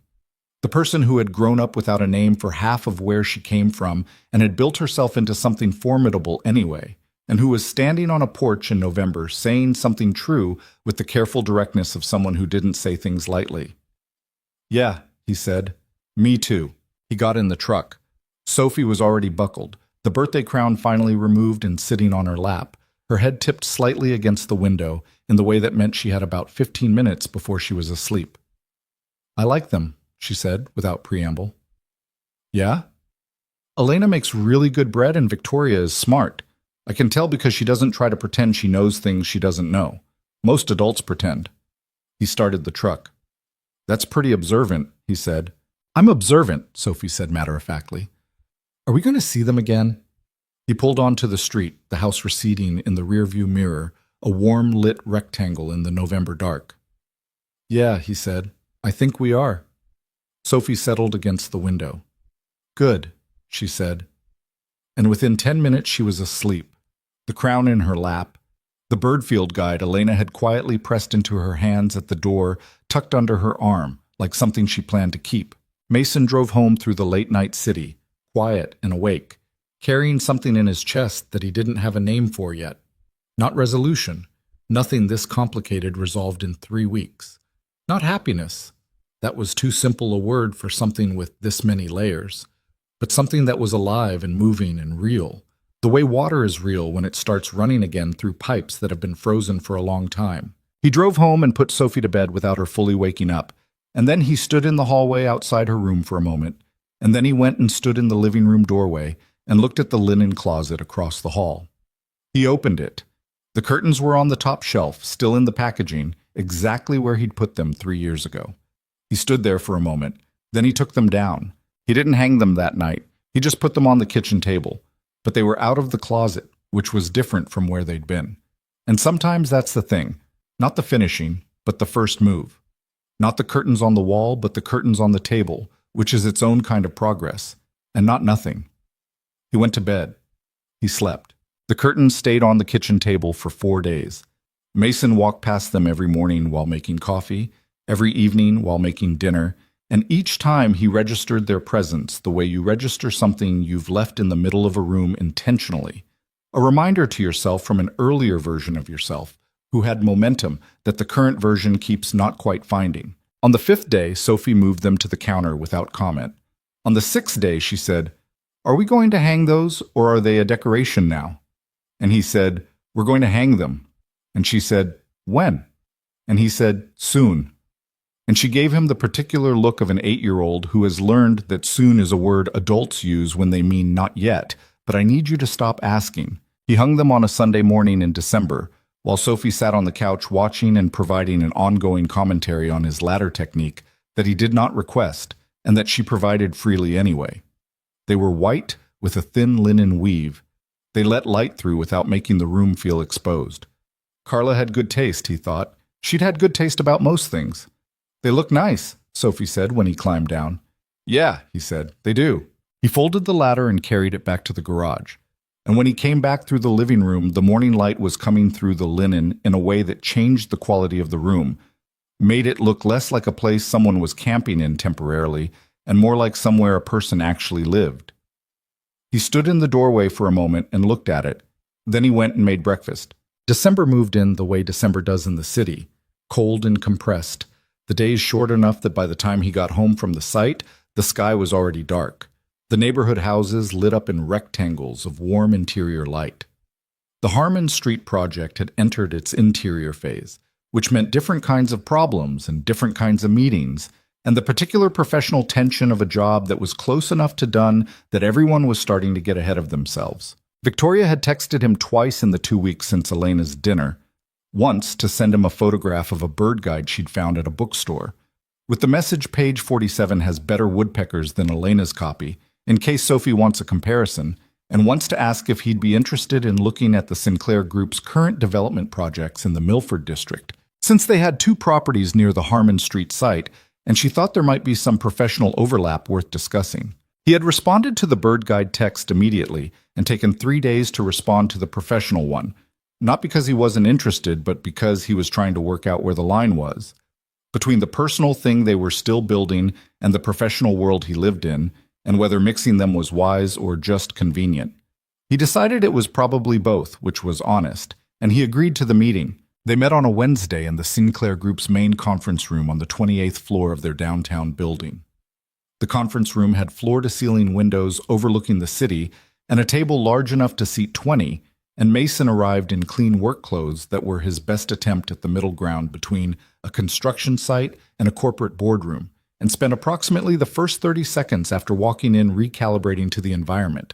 Victoria was already there, along with a project manager named Dana and an architect named Reeves, whom Mason had actually crossed paths with once before on a different development. The professional context made things easier in some ways and slightly surreal in others.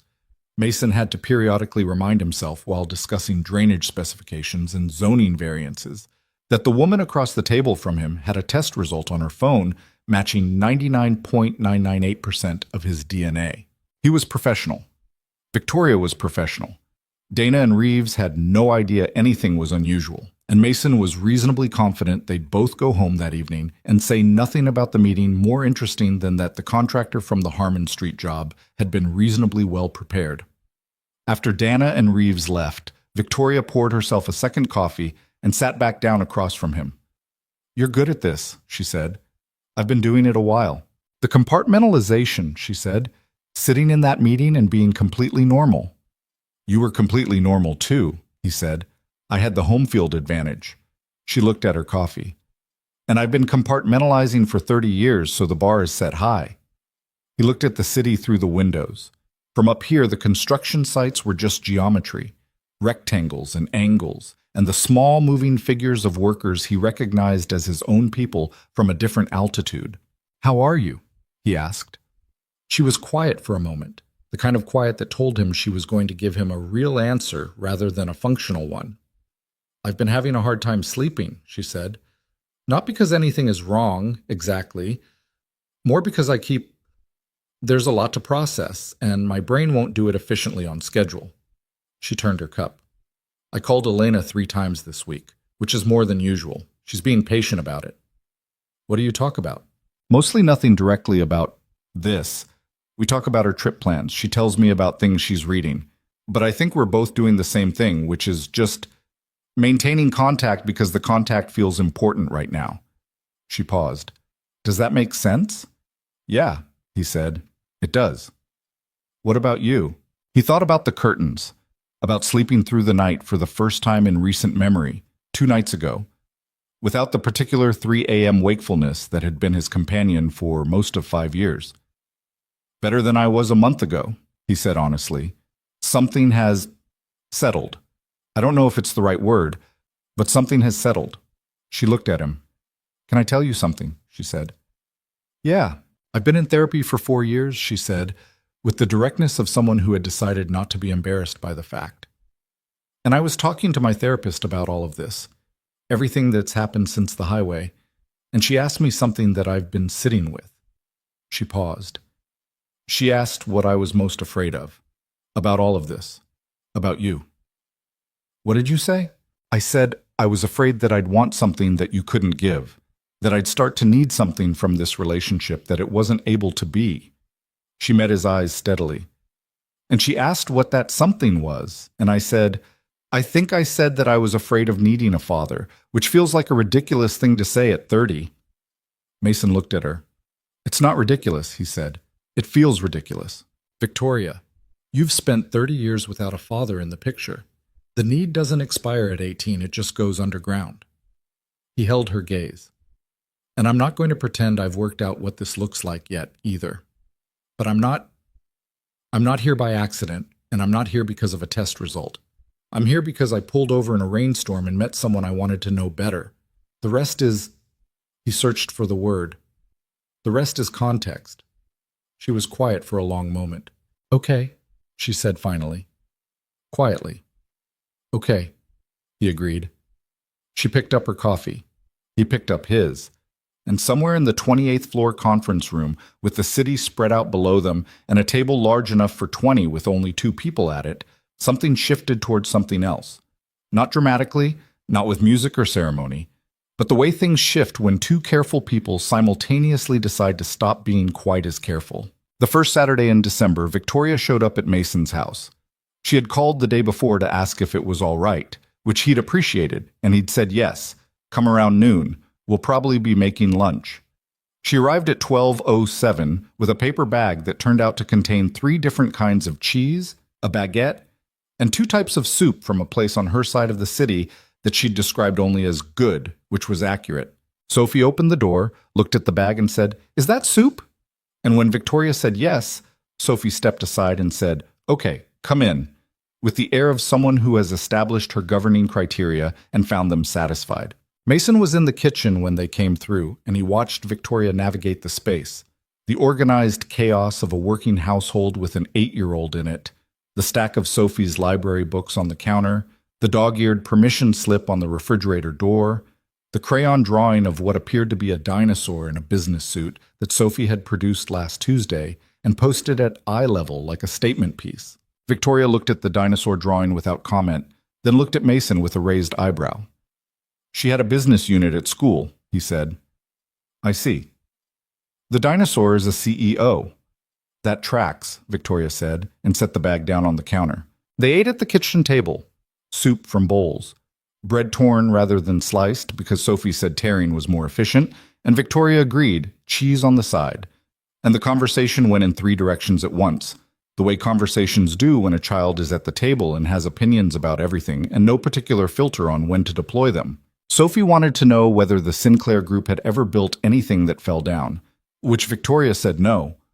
Though one project in 2019 had developed a significant crack in a parking structure that had required emergency repair, and this information satisfied Sophie in a way that more positive answers might not have. Sophie wanted to know why Victoria's company was named Sinclair and not Brooks, since her last name was Sinclair, and whether she'd changed it. Victoria looked at Mason briefly. Sinclair was the name of a mentor of mine, she said. He was the person who gave me my first real opportunity in business. When I took over running the company, I kept the name because he'd built it and because I wanted to honor that. That's nice, Sophie said. What was he like? Old and demanding and occasionally very funny, Victoria said. He expected a lot and made you feel like being expected a lot of was a privilege. That sounds like Mason, Sophie said. Mason looked up from his soup. What? He said. You expect a lot, Sophie said, unbothered. Mrs. Pruitt says you're the kind of person who has high standards and that it's a feature, not a bug. Mrs. Pruitt said that? Last week. Victoria was visibly working to not laugh. After lunch, Sophie retreated to her room for what she called reading time, and what Mason knew to be a flexible category that included actual reading, drawing, whatever podcast she was currently into, and on occasion simply lying on her floor thinking, which she did with an earnestness that he found both endearing and slightly concerning. He and Victoria ended up in the living room. She stood for a moment at the window with the linen curtains, looking out at the street, and the winter light came through the fabric the way it had on that first Sunday morning when he'd hung them. You hung the curtains, she said, a few weeks ago. She turned from the window and looked at the room. The worn but decent couch, the bookshelves that were more functional than decorative, Sophie's stuffed elephant sitting on the armchair at a precise angle that suggested it had been deliberately positioned. This is a good house, she said. It's small. That's not what I said. He looked at her. No, he said. You're right, it's a good house. She sat down in the armchair, gently relocating the stuffed elephant first, placing it on the cushion beside her with a care that he noticed and said nothing about. Can I ask you something personal? She said. You've been asking me personal things since a rainstorm in November. I think we're past the permission stage. When did you start, She paused, choosing words. When did the house start feeling like yours again? After Carla. He sat on the couch. The question landed in a specific place, not painfully, but with the particular weight of things that are true and rarely asked. I don't know if it fully has, he said honestly. There are parts of it that are clearly mine now. The way I've organized things, Sophie's fingerprints all over everything, the way it runs. But there are corners. He stopped. There are corners that still feel like they're waiting for her to come back and finish something she started. I don't know if that goes away. I've stopped expecting it to. Victoria was quiet. I'm sorry, she said, not performing the apology, just meaning it. I know, he said. Thank you. They sat in comfortable silence for a moment, the house making its small sounds around them, Sophie's voice coming faintly from down the hall, apparently narrating something to herself or possibly to the stuffed elephant's counterpart. My apartment, Victoria said eventually, is the opposite problem. It's extremely mine. Every surface is chosen, every object is placed. My assistant calls it aggressively curated. I take it as a compliment, but she does not mean it as one. He smiled. But there's nothing in it that isn't intentional, she continued. Nothing that got there by accident or by someone else's choice or by the general accumulation of a life being lived. It's all decisions. She looked at the elephant on the cushion beside her. I don't think I understood until recently that there's a difference between a space that's curated and a space that's inhabited. Your apartment sounds lonely, he said. He hadn't meant to say it that plainly. It is, she said, with no defensiveness, just fact. He nodded. The afternoon went on in the easy, slightly surprising way that good afternoons do when nobody has an agenda.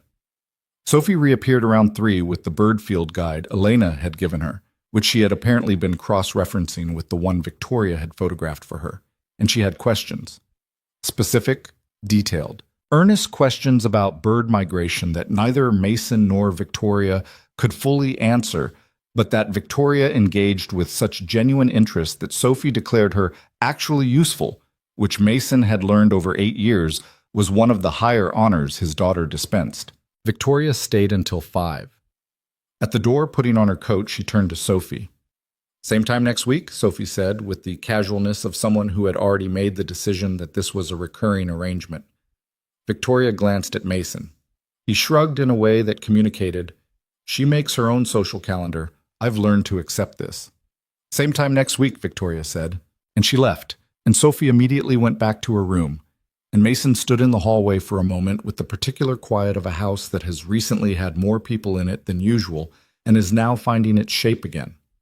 It was a good quiet, different from the quiet he'd been living in. The Saturdays developed their own rhythm. Not every week. Victoria had work trips and obligations that took her out of the city sometimes, and Mason had site weeks that required weekend presence, and Sophie had her own life that was in no way organized around adult schedules, but often enough that it became a pattern, a familiar groove in the week that all three of them seemed to orient toward without discussing it directly. Some Saturdays they ate lunch at Mason's house. Some they went out, once to a museum that Sophie had been lobbying to visit for months, once to a farmer's market in the Park District, where Sophie spent 20 minutes interrogating a cheese vendor with a thoroughness that left the vendor both exhausted and impressed. Once, in January, to Elena's house again, where the four of them spent an afternoon that was less charged than the first one and contained significantly more laughter, which felt like progress of a real and measurable kind. Victoria started to know the house. She knew where the extra coffee was kept, and she knew that Sophie took her hot chocolate with one less teaspoon of sugar than the package suggested, and she knew that Mason's habit of leaving his tape measure on the kitchen counter was not carelessness, but just the way his brain organized tools he used daily. She knew that the third stair from the bottom creaked, and that it would startle you every time if you forgot it. Mason started to know her patterns too. He knew she arrived early to everything, always. Not aggressively early, just 5 or 7 minutes. The habit of someone whose professional life required her to be the person already present when others arrived. He knew she read the news over coffee, and that she had strong opinions about urban development policy that she expressed with restraint in casual settings, but with considerable precision when directly asked. He knew that she was uncomfortable with receiving help, not rudely, but reflexively, the deep instinct of someone who had spent 30 years being competent at everything as a form of self-protection, and that she was slowly, incrementally, getting better at accepting a cup of coffee someone else had made, without treating it like a transaction that required immediate repayment. One Saturday in late January, she came over and found the kitchen in a state that required explanation. Sophie had been attempting to make pancakes from a recipe she'd found online, which had been imprecise about the batter consistency, and the result was spread across approximately 40% of the available kitchen surfaces in a way that made the room look like a crime scene investigated in syrup. Mason was in the garage getting a mop, which he had apparently needed more urgently than he anticipated, and when Victoria walked in through the unlocked door, she found Sophie standing in the middle of the kitchen, looking at the situation with the expression of a person who has moved past the initial alarm and is now in the assessment phase. "Hi," Sophie said. "Hi," Victoria said, looking at the surfaces. "The recipe was misleading," Sophie said. "I see that. Also, I may have added too much baking powder." "What made you think that?" Sophie pointed to a section of the ceiling. Victoria looked at the ceiling. "Okay," she said, and took off her coat. "Where are the paper towels?" By the time Mason came back from the garage with the mop, Victoria and Sophie had cleared roughly half the damage and were working with the focused coordination of people who had identified the problem and divided the territory. Victoria was at the counter, Sophie was at the stove. The conversation going between them was about whether the recipe could be salvaged or whether this constituted a total loss and they should order something. Mason stood in the doorway. He watched his daughter and Victoria navigate the chaos of his kitchen together, and he felt something move through his chest that he wasn't entirely prepared for. Not dramatic, not thunderclap, just a steady, warm thing that arrived and stayed. "Are you going to help or observe?" Sophie said without turning around. "I'm observing," he said. "Observing is not helpful, Mason." Victoria glanced back at him over her shoulder, and she was smiling, really smiling, unguarded, the kind his face made when something was genuinely funny and she forgot to manage it. He got the mop. They did not save the pancake batter. They ordered food from the Thai place 3 blocks over that Sophie had been requesting for 2 weeks, and they ate it at the kitchen table, which Victoria and Sophie had cleaned to a standard that Mason found genuinely impressive. Sophie fell asleep on the couch at 4 in the afternoon, the particular sudden unconsciousness of a child who has expended significant physical and creative energy with the TV on low playing a nature documentary she'd wanted Victoria to see. Mason covered her with the throw blanket from the armchair. He and Victoria sat at the kitchen table with tea, speaking quietly so as not to wake Sophie. She's going to ask soon, Victoria said. Mason looked at her. About what I am to her, Victoria said. She's too smart not to have noticed that this isn't normal. An adult who shows up on Saturdays, who knows where the coffee is, who cleans the kitchen ceiling with her. She looked at her tea. She hasn't asked yet because she's decided to wait until she has enough information to ask the right question. But she's collecting information. He knew Victoria was right. He'd seen it, the occasional quiet look Sophie gave them when she thought neither of them was watching. The way she'd started saying Victoria with a particular ease, like the name had settled into a usual slot. I know, he said. What are you going to tell her? He was quiet for a moment. The truth, he said. Age appropriate, but the truth. She's going to find out eventually, and I would rather she find out from me, the right way, than piece it together herself and wonder why I let her do that. Victoria nodded slowly. Are you nervous about it? She asked. Terrified, he said, simply and without performance. What are you most scared of? He looked at the table. That she'll feel like she's been replaced, he said, or supplemented, that having you in the picture will make her feel like what we have isn't enough, that she'll get confused about what she is to me and what you are to me, and that the confusion will hurt her. Victoria was quiet. She knows what she is to you, she said finally. You can see it every time she's in the same room as you. She's not a child who wonders whether she's loved. Kids are good at wondering about things that are obvious to everyone else, he said. True? She looked at her tea. But she's also the kind of kid who processes things directly. She's not going to build a story in her head if you give her the real one. He looked at his daughter asleep on the couch, one foot hanging off the edge, mouth slightly open, completely surrendered to sleep the way only children can be. She's my whole life, he said. Quietly, not sentimentally, just stating a fact. I know, Victoria said. And she's the reason you're capable of this, of what we're building here. You don't get to be the kind of father you are without it costing you something, and also without it making you into someone who knows how to stay in things, who doesn't leave when it gets complicated. He looked at her. She met his gaze steadily. That's what I've been missing, she said. My whole life. Someone who stays in the complicated part. He didn't look away. I stay, he said. I know, she said. That's why I keep coming back on Saturdays. February arrived, and with it the particular cold that the city saved for late winter. Not dramatic, not the deep freeze of January, but an insistent gray chill that settled in and refused to lift. The Harmon Street project was 3 months from completion, which meant the final inspection calendar was becoming a full-time management problem, and Mason was spending significant energy keeping the schedule intact against the usual late-stage pressures of a large build. He told Sophie about Victoria on a Thursday evening in February. He had chosen Thursday deliberately, a school night, which meant Sophie would have structure the next day, a reason to put things in their places and move through a regular morning. He'd learned in 5 years of delivering hard or complicated information to a child that structure helped her process things. The absence of structure let her spiral. They were at the kitchen table after dinner. Sophie was doing math homework she found relatively easy and therefore boring, and she was doing the things she did with boring homework, where she completed it at triple speed while also eating an apple and reading a paragraph of her library book between problems. Hey, Mason said, can you stop for a minute? She looked up. He had thought about this extensively. He had versions. He had language that was true and not too much for an 8-year-old. He had prepared. He said, you know how some things about our family are different from other families? Sophie put down her apple. She was listening with both eyes in the way she listened when she knew the actual conversation was starting. Yeah, she said. So, you know how Victoria has been coming over a lot, and we've been spending time with her and with Elena. Yeah. Victoria is... He stopped, started again. I had a person I cared about a long time ago, before your mom. Before everything. And Victoria is... He looked at his daughter. Victoria is my daughter, from a long time ago, before I knew. And I found out recently, and that's why she's been around. Sophie was very still. He waited. So she's like my sister, Sophie said. He blinked.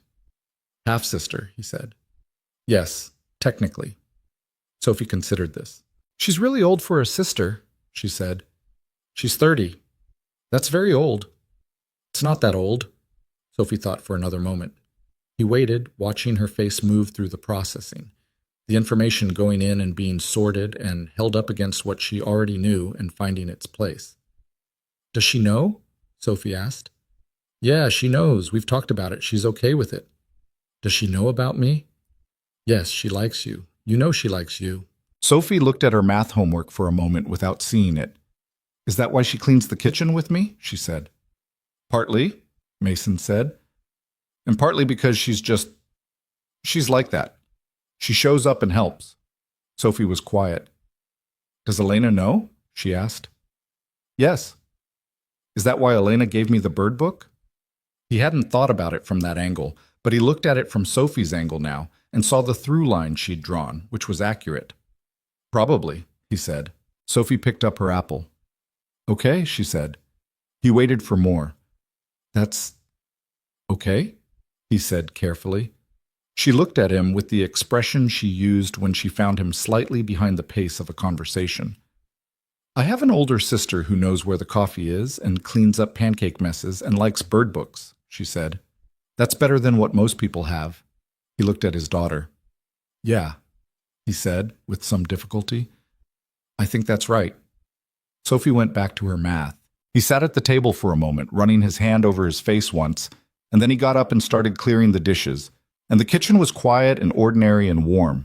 He texted Victoria at 9 o'clock that night, after Sophie was asleep. I told her tonight.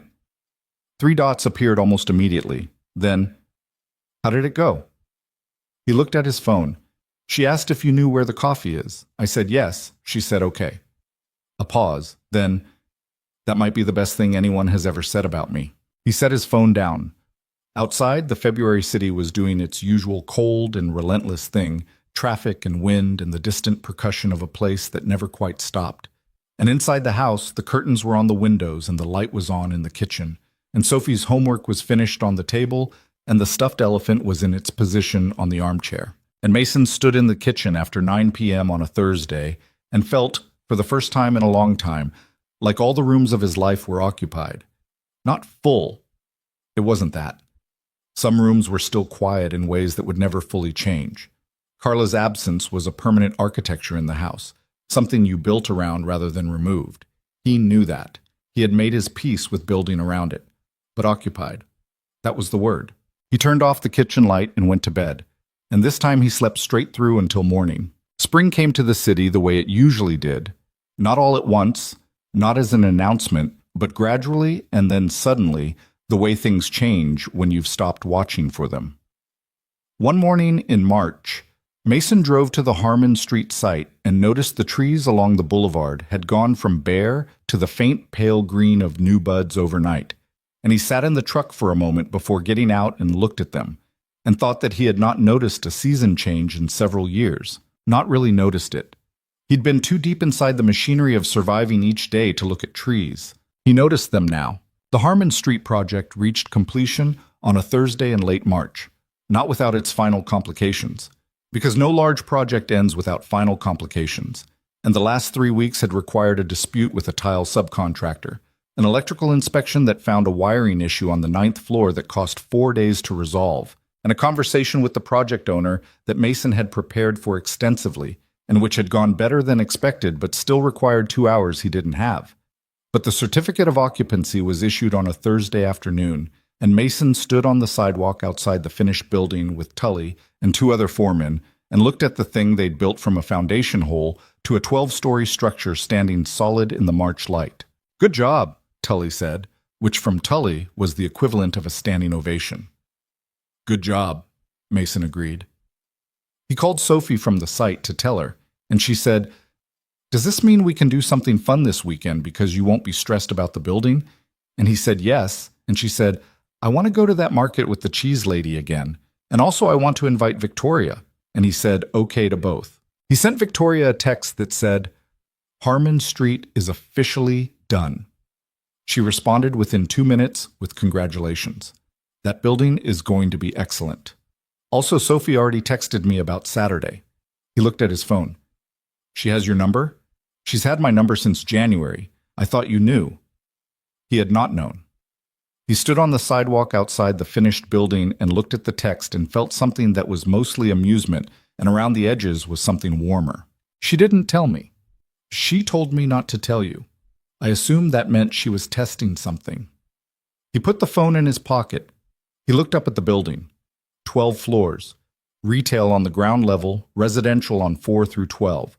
Load-bearing walls calculated to hold weight for decades. A foundation dug into the earth and poured and set before anything else could go on top of it. He thought about foundations a lot these days. Not the professional kind, though those too. The other kind. The invisible structural work that happens before anything else. That nobody sees because by the time there's something to look at, the foundation is buried underneath it. The thing about foundations, in construction and in everything else, is that you can't rush them. You dig down to stable ground first. You don't build on fill if you can help it. And you accept that the process of getting to stable ground takes however long it takes, and trying to speed it up generally produces something that will fail in ways you won't see coming. He had been trying for 5 years to build a life on top of grief that hadn't finished settling. The curtains in the closet were a symptom of that. Not a failure of love or will, but evidence of a man trying to build the next floor before the previous one was ready to hold weight. Something had changed. He wasn't sure exactly when. Maybe the night on the highway. Maybe the kitchen table in Ardmore Heights. Maybe the Thursday evening when Sophie had looked at information that should have complicated her world and said, okay, and picked up her apple. But something had changed, and the change was not a resolution of grief. Grief didn't resolve. He'd learned that with absolute certainty. But a different relationship to it. Less a weight he was carrying and more a room in the house. Present, real. But not the only room. The Saturday at the farmer's market was the kind of day that March occasionally produces as an apology for everything it's put you through. Warm enough for light jackets, the sky a clear, unambiguous blue, the park full of people who had been inside for months and were now blinking in the light like they'd forgotten it existed. Sophie led them through the stalls with the focused navigation of someone who had a destination and 2 adults to manage. She stopped at a bread vendor and negotiated a sample with the confidence of a person who knew exactly what she wanted and saw no reason not to ask directly. She stopped at a plant stall and had a 3-minute conversation with the vendor about whether succulents were actually low maintenance or whether that was a lie people told to sell succulents, which the vendor found both challenging and fair. Victoria walked beside Mason while Sophie ranged ahead of them, and they talked about work. She had a development project in the Eastern District that was running into zoning complications, and he had opinions about the district's planning office that were not entirely charitable. And the conversation had the easy quality of 2 people who had moved past the point of performing engagement and were just actually talking. At one point, Sophie doubled back and walked between them for a stretch without explanation, one hand finding Mason's and the other finding Victoria's, and then apparently satisfied with whatever she'd needed to check, she released both and went ahead again to examine a honey stall. Mason and Victoria did not comment on it, but he glanced at her and she was looking at Sophie's retreating back with the expression he'd come to know as her unguarded one, the one she didn't always catch in time. She did that on purpose, Victoria said quietly. Of course she did, he said. 8 years old. Going on 45, he said. I've been saying this for years. Victoria almost laughed. She's testing whether it's stable. Yeah. Is it? He looked at the market around them, the color and the noise and the March light, Sophie ahead at the honey stall now, in an animated conversation with the vendor, her jacket half unzipped, completely herself in every context she encountered. Yeah, he said. I think it is. The hard conversation happened in April. Not dramatic, not preceded by warning signs, just the particular timing of things that have been accumulating reaching the point where they have to come out. It was a Sunday evening at Mason's house. Sophie had a sleepover at Nadia's, and Victoria had stayed for dinner. She did that sometimes now, stayed past what a scheduled visit would suggest, the departures becoming gradually less defined. They were washing dishes, which had become their thing without anyone deciding it, the same way the curtains came down from the shelf without a ceremony, the way the Saturdays found their rhythm. And Victoria said, without prelude, I need to tell you something, and I've been putting it off because I'm not sure how it lands. Mason handed her a rinsed plate. Okay, he said. She put the plate in the drying rack. 3 months ago, she said carefully, my board approached me about a merger. A significant one. A company out of Chicago, Caldwell Partners. They're in the same sector, comparable scale. The merger would make strategic sense. The combined entity would be one of the largest private real estate firms on the eastern seaboard. Okay, he said again. The terms they proposed involved relocating the primary operational base to Chicago. She kept her eyes on the sink. It was on the table, and I spent about 6 weeks genuinely considering it. Mason was quiet. Before November, she said. Before the highway. I would have taken it. He processed that. And now, he said. She finally looked at him. I declined it 2 weeks ago. She held his gaze. I'm telling you now because I don't want there to be things I'm not telling you, and because I want to be honest about the fact that that what we have here is a reason, not the only reason. There were legitimate business reasons to decline as well, and I made a sound professional argument. But you and Sophie are a reason, and I want you to know that without it being a weight I put on you. He set down the dish he was holding. Victoria, I'm not asking for anything in return, she said quickly. This isn't a declaration. I just don't want to be the kind of person who makes significant decisions partly based on personal reasons and then keeps that information private from the people those reasons involve. That feels like its own kind of dishonesty. He looked at her. He understood what she was doing. She was trying to be the opposite of the thing her mother had been. She was trying to say the important things instead of carrying them in a way that shaped her choices without the other person's knowledge. She was 30 years old and trying to dismantle a pattern that had been in her life from the beginning, and she was doing it imperfectly and directly and with her hands still slightly wet from dishwater. He respected it immensely. Thank you, he said, for telling me. You're not uncomfortable with it. Why would I be uncomfortable? Because it makes the situation... She searched for the word. Real, he said. She exhaled. Yes, she said. Real. He leaned against the counter. Victoria, he said. I hung curtains in December that had been in a closet for 3 years. I slept through the night for the first time in recent memory. My daughter has your phone number and has been conducting what she considers a covert operation to determine whether you're stable, which you apparently are. He paused. The situation is already real. You declining a merger so you don't have to move to Chicago is not the thing that made it real. It's been real. She looked at him. Okay, she said. For the third or fourth time in their acquaintance, that word landing with more weight than its size suggested. Okay, he agreed. They finished the dishes. The conversation he had not anticipated having was with Elena on a Tuesday in April when they had what had become a semi-regular lunch fest.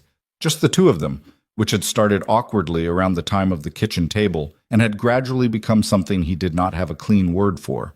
Not friendship, exactly. The history was too complicated for that. Not obligation. Something that existed in its own category.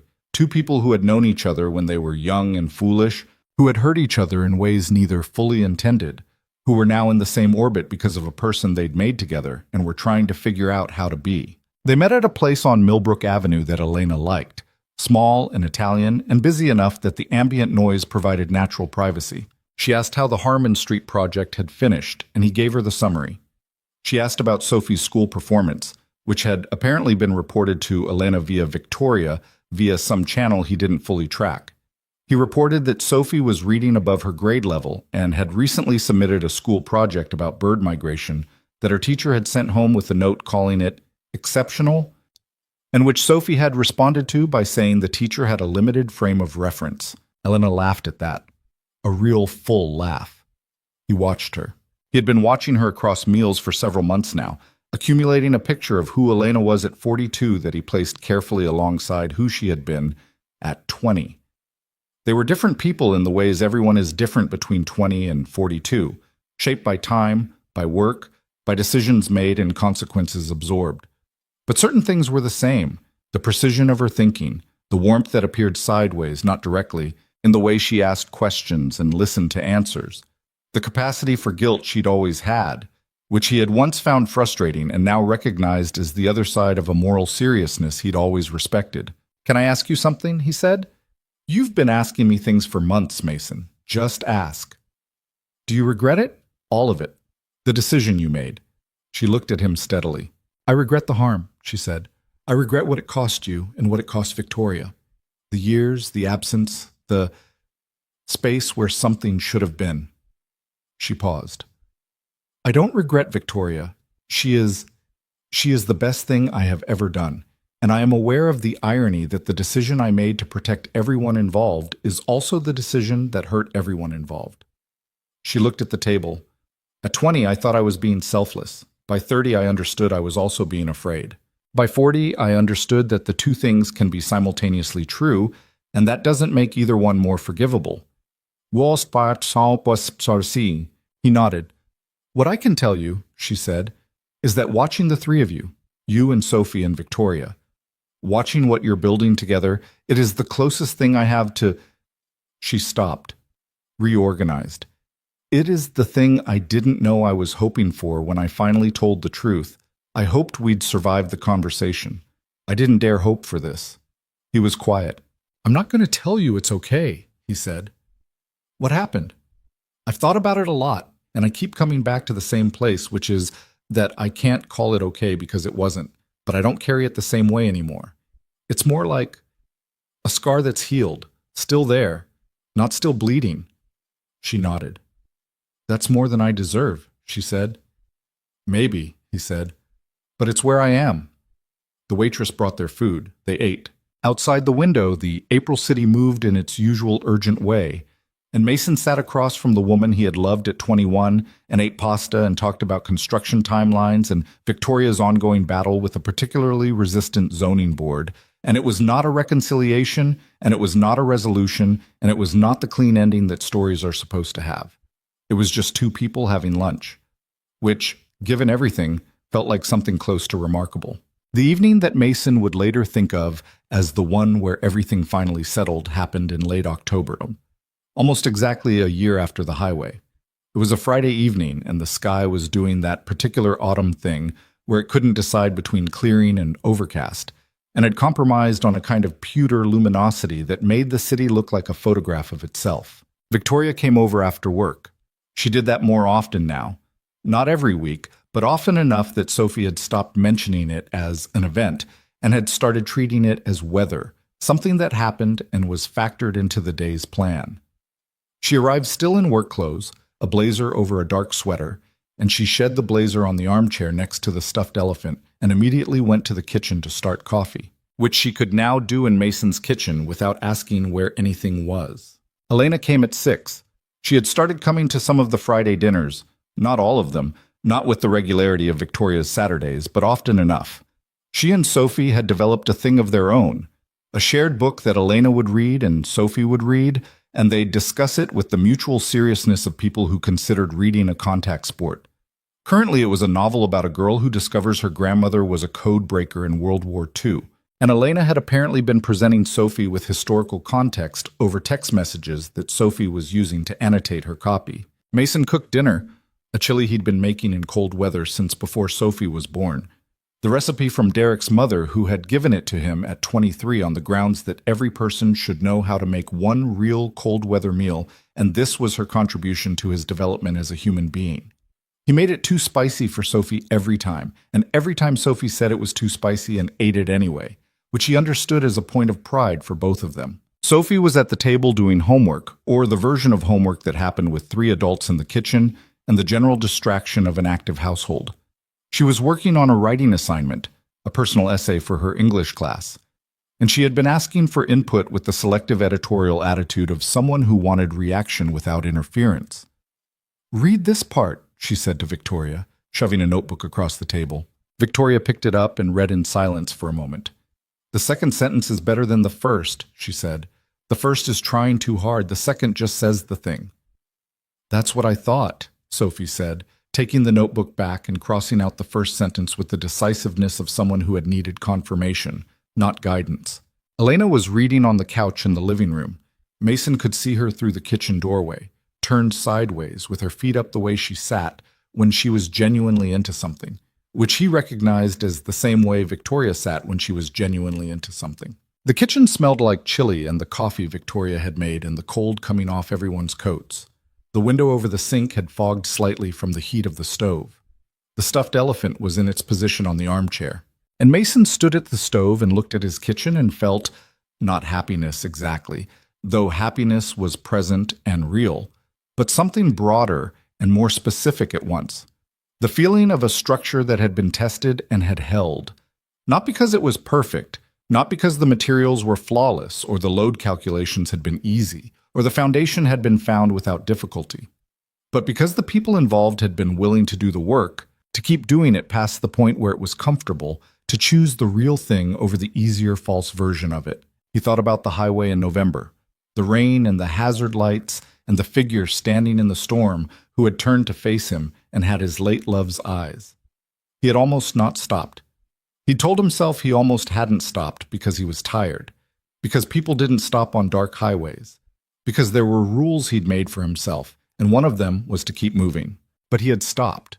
Not because he was obligated to, not because something compelled him, but because something in him recognized, before his brain had caught up, that here was a moment that needed the version of himself who chose the complicated thing instead of the simple one. He wondered sometimes about the shape of a life, how much of it was made in the large declared moments, and how much in the small unconsidered ones. The decision to pull over, which had taken less than 5 seconds. The decision to take a business card because not taking it had felt like the wrong kind of conversation. The decision to dial a number he'd been carrying for a week and say out loud the thing he'd been turning over in silence. He thought about what Victoria had said in a conference room in December, that what she'd been missing, her whole life, was someone who stayed in the complicated part. He thought about Elena at 20, making a calculation alone in a bathroom with a test in her hand, and the 30 years she'd spent living inside that decision, and the courage it had taken to sit at her own kitchen table and say yes to a question she'd been avoiding since before Victoria could speak. He thought about Sophie on a Thursday night with a homework assignment in front of her, absorbing information that would have destabilized most children, and saying okay and picking up her apple. The particular unshakable quality of a child who has been securely loved, it was the single most important thing he had ever built, and he had built it largely by accident, by just showing up every day and refusing to stop. None of it was perfect. None of it had been clean. Elena still carried guilt she probably always would. Victoria still had evenings where the loneliness of 30 years without a father's name had a specific gravity, and she would call Mason at odd hours to talk about nothing much, and he understood what the call was, and he answered every time. Mason still had mornings where Carla's absence was architectural, present in the structure of the day, in the quiet of a Sunday, in Sophie's laugh that went all the way through her. The scar was still there. It was healed, but it was there. And the house was occupied now, in all its rooms. After dinner, Sophie wanted to show Elena the essay she'd been working on, which meant relocating to the living room, which meant the table got cleared in the way it always got cleared now. Multiple people doing different parts of it without assignment, knowing where things went, fitting into each other's rhythms without commentary. Victoria brought the coffee cups. Elena took the chili pot to the counter. Sophie gathered her own things with the efficiency of someone who had been held to that standard since she was old enough to carry a plate. Mason wiped down the table. He looked up at one point and saw all three of them in the kitchen. Elena at the counter, Victoria at the sink, Sophie moving between them with her notebook. And the image did something to his chest that he had no clean word for. Not a word for it in any language he knew, which suggested it was the kind of thing that exists before language, underneath it, in the structural level that holds everything else up. He folded the dishcloth. He went to the living room doorway and looked out at the porch through the glass of the front door. The October night outside was dark and slightly damp, the streetlights making pale circles on the wet pavement, the trees across the street stripped to their late October architecture of bare branches. He heard Victoria behind him. She came and stood beside him at the doorway, coffee cup in her hand, looking at the same view. "Almost a year," she said. "Almost," he said. They stood in companionable quiet. "I've been thinking about moving," she said. Not with drama, not as a declaration. The tone of someone thinking out loud to someone they trust with unfinished thoughts. He looked at her. "Not far," she said. "I'm not. The apartment is just. It's what you said. It's lonely. I've been looking at some places in this district, walking distance more or less." She looked at the street. "Sophie hasn't been consulted yet. That seems like an important step." She will absolutely have opinions, he said. I know. That's partly why I want to do it. The opinions. He looked at her profile. Victoria, he said. She turned. I'm glad you were on that highway, he said. She held his eyes. I was standing in the rain for 40 minutes, she said, in an expensive coat. I know. I was cold and my driver was 40 minutes away. I know. I'm less glad about that part. Yeah, he said. Fair. She looked at him for a moment with the expression he'd come to know as her real one. The one underneath all the composure and the precision and the 30 years of building herself into something that didn't need anyone to stay.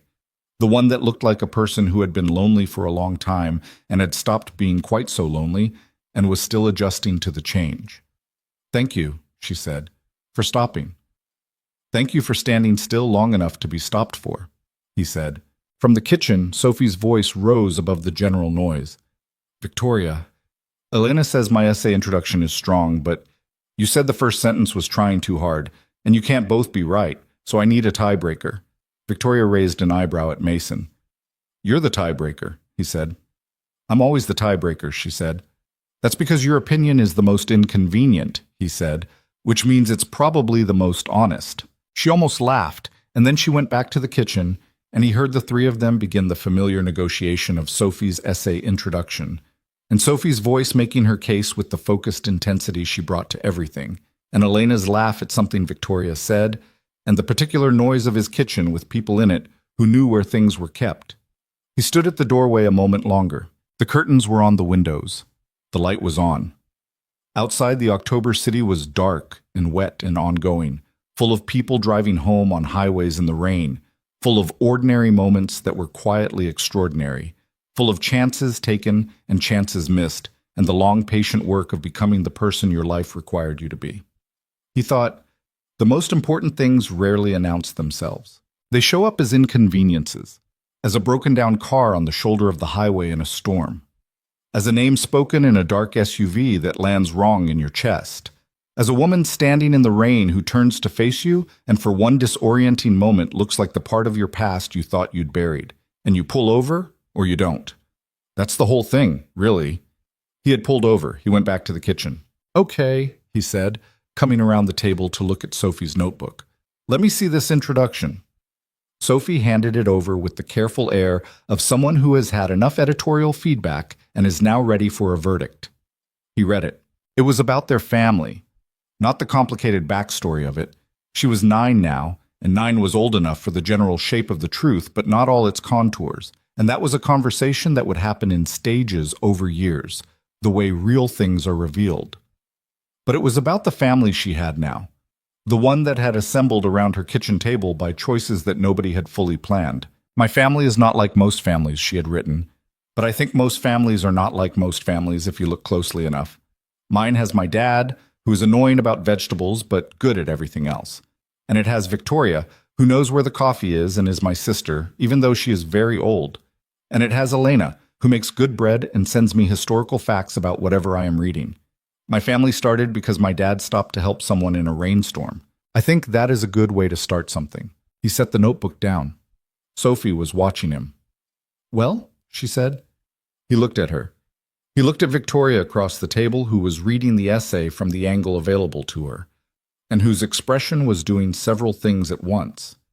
He looked at Elena on the couch, who had looked up and was watching him with the quiet attention of someone waiting for a verdict they have a stake in. The first sentence is better than the second, he said. Ha, said Victoria, which was the most undignified thing he had heard her say in a year's acquaintance, and it made Sophie grin. I knew it, Sophie said. Elena made a noise from the couch that was part concession and part laughter. Mason pulled out his chair and sat down. The kitchen was warm and loud and imperfect and entirely real, and outside the October rain had started again, steady and soft, and none of them paid it any attention at all.